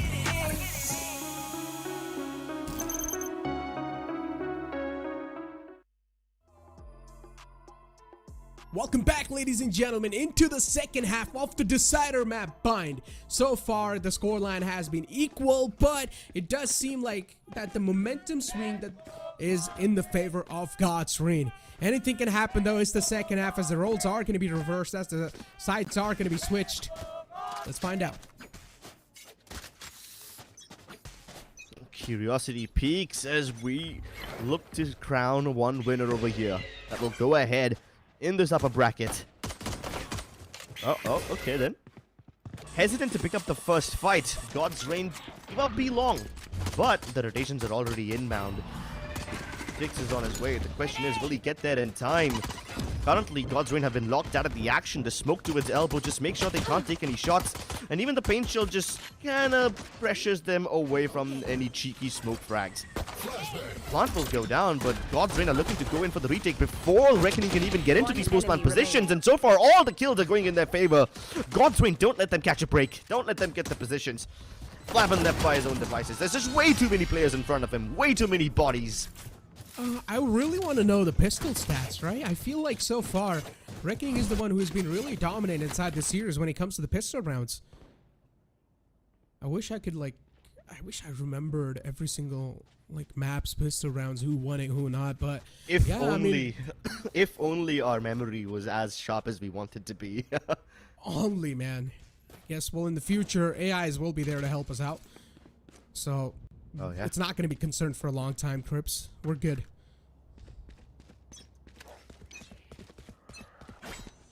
Seven to 6, though. Considering now God's Reign have also gotten the upper advantage in the second half. Able to get the victory in the pistol round. Look at Deadly 10 straight up just pressing W inside the site. Flabbin could have almost gotten the plant down too. Way too close. Tick's able to shut him down at this nick of time. Good molly to deny the plant as well. So yeah, Revenant Esports now they'll probably need to backpedal, and that's what it seems like they're trying to do, but they've left two players towards the lamps area to catch someone off guard.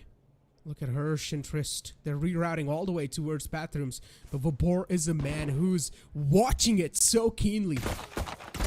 Taken down. Yep, just another day in the office for Vabor.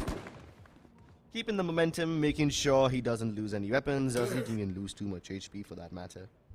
Now Denki's just looking to lure Ticks inside. He wants that bulldog. He's like, come at me, bro. Long range. Never mind. Yeah, never happening.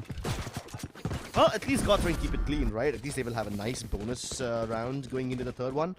They even have the Vandal in case Autumn wants to pick up some long range fights.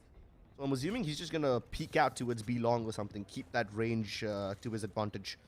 Tix, on the other hand, is going to play all the way back from A site and use the Bulldog Burst to the best of his abilities. But what happens to the Spectres? Are they going to just push inside like they have been doing so? Or do we have something else that God's Reign are planning?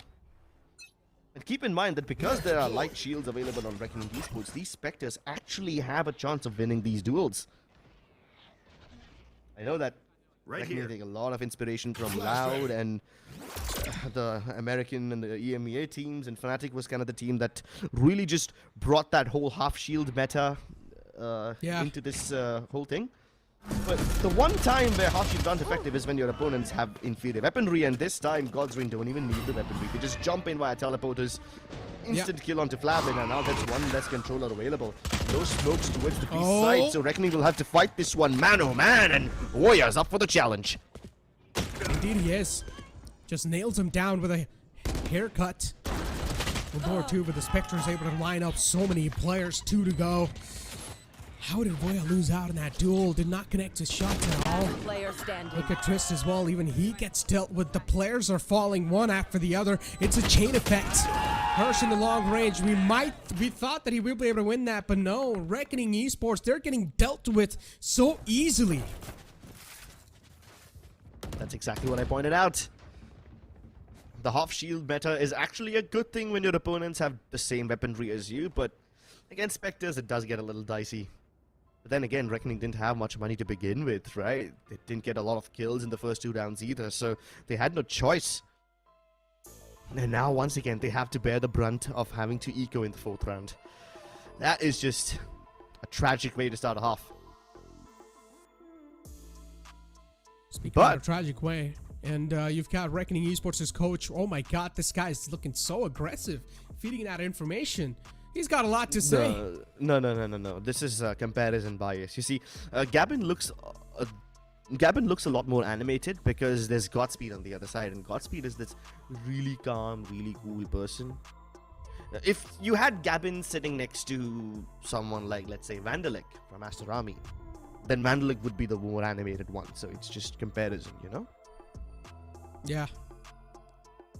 I mean, God's Reign, as I said, it just seemed like the momentum was in their favor in the first half itself as they started to win the later rounds. So, yeah. I mean, that in itself, giving them a massive edge in general. Oh, boy. Let's see what's going to happen now. I'm in a huge worry for Reckoning Esports over here because as we all know, in Split 1, Reckoning Esports was able to win against God's Reign, and if Reckoning Esports lose out against God's Reign in this matchup, this can be a massive mental letdown for them. Sheesh! Alright, Deadly. You've woken up today. Deadly has been having a quiet game by Deadly standards. I mean, he's still playing really well, but because he's put on such stellar performances in the past, this one seems a little lackluster. That was until he put that massive frag up with the Guardian. And now Reckoning, because they've acquired the man advantage, they don't mind holding back. They know that God's Reign will try to make another preemptive play. And that play happens to be towards the A-shot region where Vibor is already set up. Autumn will most likely set up bait for him. He will make first contact and then fall back, hoping that they focus all their attention on the jet and ignore that little corner that Vibor's hiding inside, which is kind of like a one-and-done angle, right? Yeah. I would love it if they just interchange positions, you know? If Vibor was playing where Autumn is and Autumn is playing over there, at least he can escape that way, but hey, they don't check it, and the bait works out beautifully! They bite it with all their teeth, and Vibor holds on! What a stellar hold! Spraying down 3 people! Player standing. Yeah, 3K, and then Autumn too able to just follow it up. The string of kills that they got in hand, Hirsch is going to be forced to reposition on the other side, maybe just be caught as well. But no. Fortunately for him, that opponent had a knife in the hand. Hirsch will go for the commitment onto the spike plant, but he's got a Trailblazer approaching him, and he will be stunned. Hirsch, nowhere to go, trapped on the site in the deadlock. God's Reign, another round secured, nicely done by them. Don't even start that shit here, mate. Hey, I just noticed that there have been some adjustments to the arena.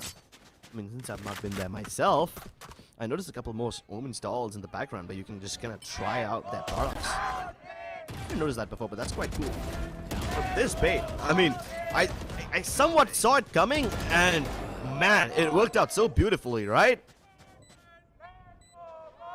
They don't check it, and that's partially because they saw Autumn first. They were just kind of stuck in that recency bias. They saw Autumn and they think, yeah, you just got to chase him down, drive him back. Yep. And they just force an error out of Reckoning Esports.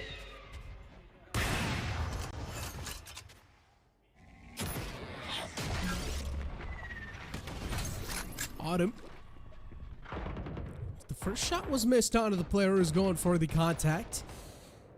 But it's okay. But for the opponents, they've got the information that there's an operator posted up on the B side. Even Autumn is standing right on top, standing tall. Haunt was used as well to collect the information. Now they know there's no one in the close quarters at least. But even God's Ring, they're playing this one so patiently. And as I said, Autumn is just looking for that first contact. And as soon as he gets that, he's gonna keep on striking down players that stand against him. A string of kills falling up for Autumn, and then Tix as well just chiming into the action. And God's Ring, they put a full stop to that push before it even began. Sheesh, that is just devastating, you know? Op holding Kuka, the rest of them swinging on contact. That's a one and done position that the green box guy was holding. And yet, it just poses no problems for God's Reign at all. And one thing that they were also doing, which wasn't required, is that God's Reign pushed all the way out of bat. They knew that Reckoning are going to hit the B side because there was no presence elsewhere on the map. Now, it's a different story that God's Reign didn't require that backstab, but it was available in case something happens. Oh my god, Deadly's lucky to survive that. Your bullet just whizzes right past his shoulder. And yeah, if the orb can't finish him, the dog will. Oh man. Enemy remaining. Tasmanian Tiger just eats him alive. Flash is used too. Flapping the last man alive with only a sheriff in the end. Oh boy. With an impossible task ahead of him. Let's see if Flavin's able to do anything. At least he was able to get one, maybe second one too. Could have been close. But Tix has able to just put the final nail in the coffin for them. And you see the supporters as well of God's Reign.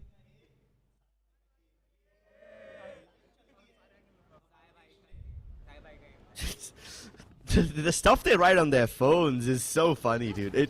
That's one thing I appreciate about South Indian audiences. They always, in every single LAN setting, there will be at least a few people having these cheer messages on their phones just there.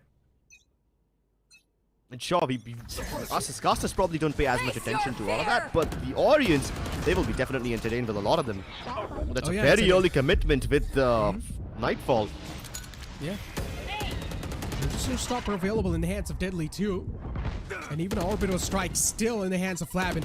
They haven't committed it just yet. Considering God's Reign all the time are able to stop out the leakage right off the bat, so Reckoning Esports aren't even able to find that free flow so far.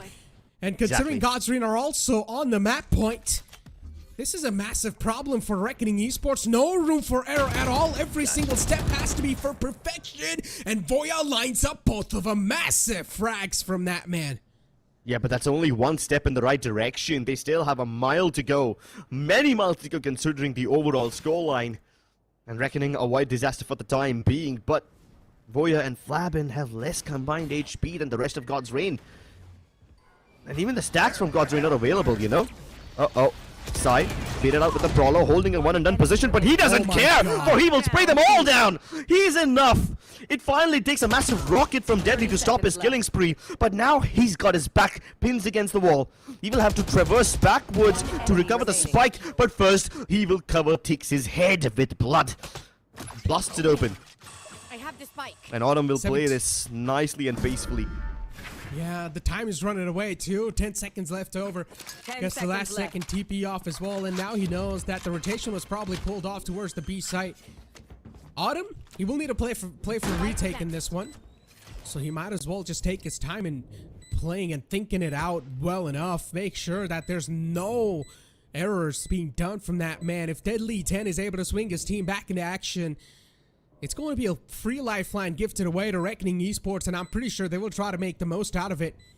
So Deadly 10, he definitely doesn't have a lot of HP to back him up, but look at him, he's still pushing up against the player, and as soon as he does, unfortunately, he runs out of bullets, and Autumn swings back, turns back and slaps him in the face as God's Reign. This time they defeat their opponents, Reckoning Esports, who have proven out to be a nightmare in Split 1 to them.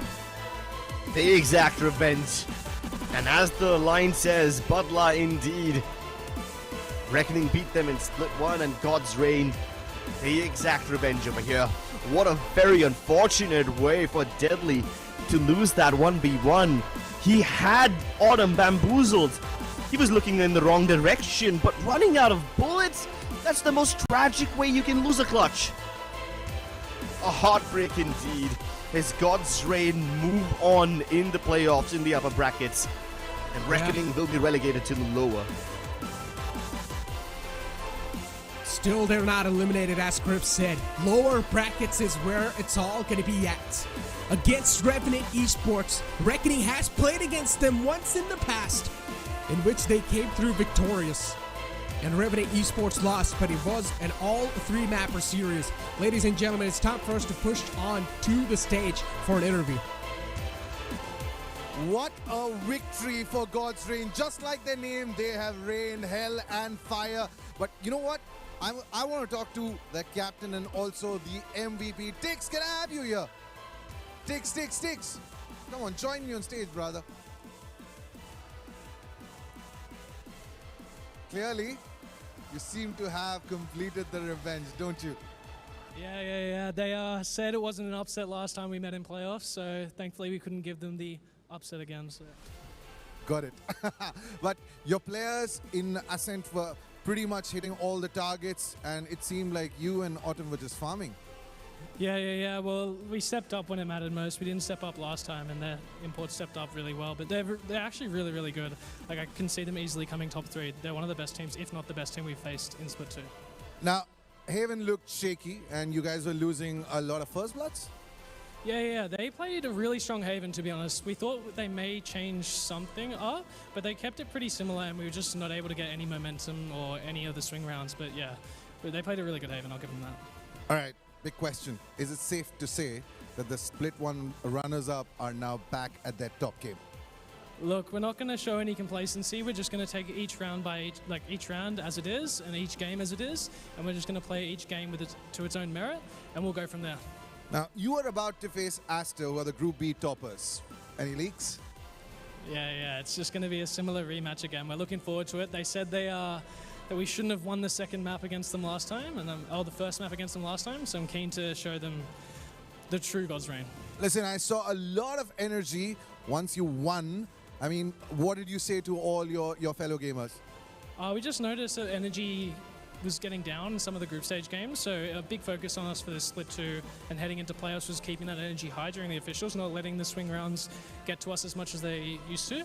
And so we showed today that we needed to keep the energy high so that we could perform well, and it showed today. All right, congratulations on the victory, brother. Right, God's Reign clearly getting one over Reckoning. Time to take a break and we'll return shortly. Hit for my wins, I need my hands. This life is real, can't play pretend. Hit multiple wins, I get it in.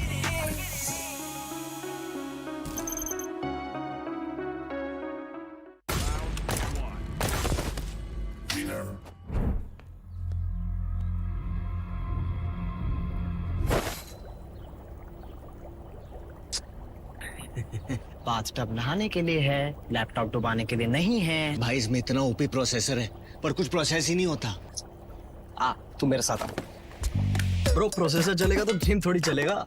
What about cooling? The all-new Omen 16 with advanced Tempest cooling technology, now with 5 heat pipes and 4 thermal outlets. The Omen 16 with 12th Gen Intel Core i7 processor that lets you game and multitask like a pro. Oh, that's cool. Game on with Tempest cooling.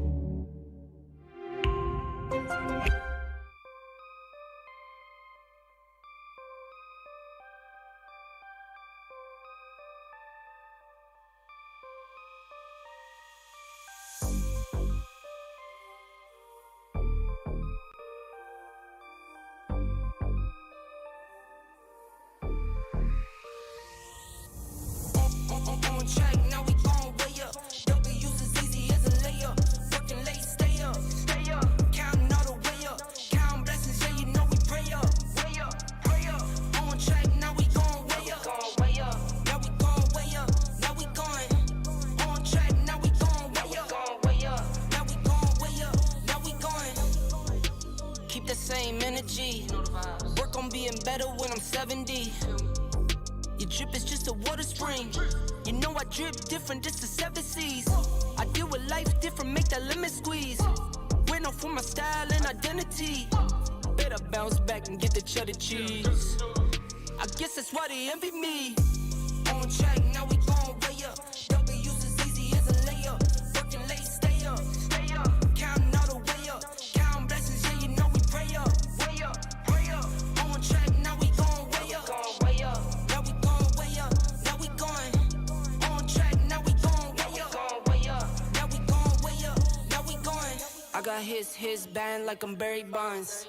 Running through the money, but the money's long. I don't love it, but I need it, keep it coming on. Only family, me and friends, we don't get along. I put that on my name, that I put them on. I put myself on stage as they sing along. I might book a session, do 100 songs. I'ma let you hear them just to prove you wrong. On track, now we gon' way up. W's as easy as a layup. Working late, stay up. Counting all the way up. Counting blessings, yeah, you know we pray up. Pray up. On track, now we gon' way up. Now we gon' way up. Now we going. On track, now we gon' way up. Now we gon' way up. Now we going.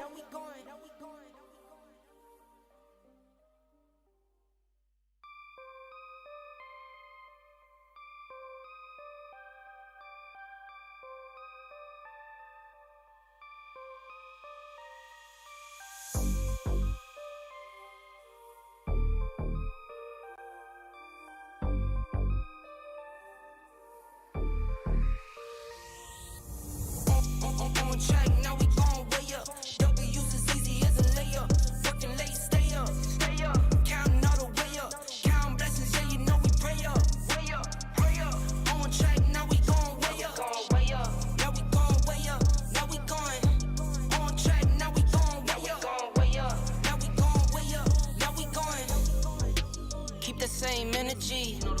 Work on being better when I'm 70. Your drip is just a water spring. You know I drip different, this the 7 C's. I deal with life different, make that limit squeeze. Went off for my style and identity. Better bounce back and get the cheddar cheese. I guess that's why they envy me. On track, now we gon' way up. W's as easy as a layup. Working late, stay up. Counting all the way up. Counting blessings, yeah, you know we pray up. Pray up. On track, now we gon' way up. Now we gon' way up. Now we going. On track, now we gon' way up. Now we gon' way up. Now we going. I got his band like I'm Barry Bonds. Running through the money, but the money's long. I don't love it, but I need it, keep it coming on. Only family, me and friends, we don't get along. I put that on my name, that I put them on. I put myself on stage as they sing along. I might book a session, do 100 songs. I'ma let you hear them just to prove you wrong. On track, now we gon' way up. W's as easy as a layup. Working late, stay up. Counting all the way up. Counting blessings, yeah, you know we pray up. Pray up. On track, now we gon' way up. Now we gon' way up. Now we going. On track, now we gon' way up. Now we gon' way up. Now we going.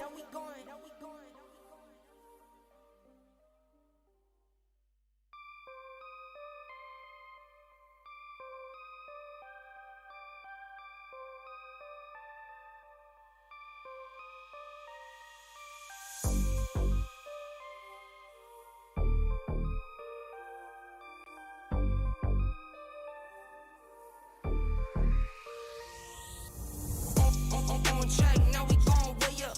W's as easy as a layup. Working late, stay up. Counting all the way up. Counting blessings, yeah, you know we pray up. Pray up. On track, now we gon' way up. Now we gon' way up. Now we going.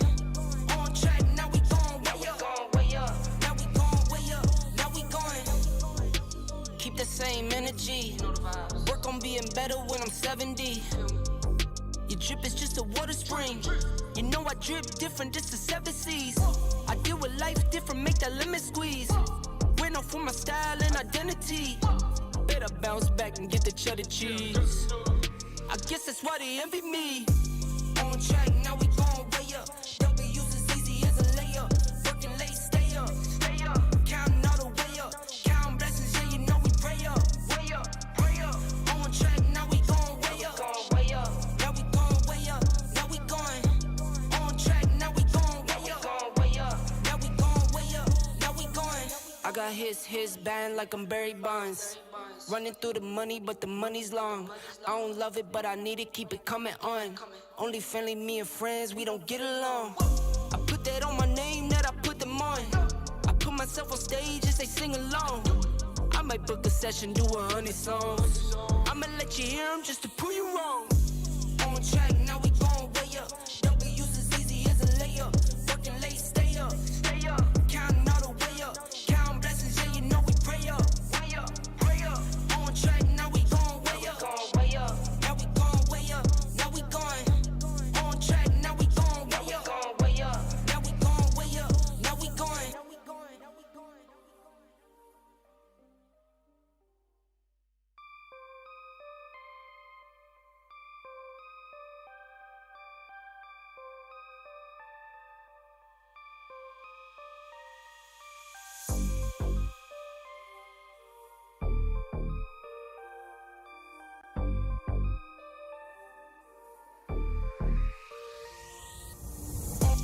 On track, now we gon' way up. W's as easy as a layup. Working late, stay up. Counting all the way up. Counting blessings, yeah, you know we pray up. Pray up. On track, now we gon' way up. Now we gon' way up. Now we going. On track, now we gon' way up. Now we gon' way up. Now we going. Keep the same energy. Work on being better when I'm 70. Your drip is just a water spring. You know I drip different, just the 7 seas. I deal with life different, make that lemon squeeze. We're known for my style and identity. Better bounce back and get the cheddar.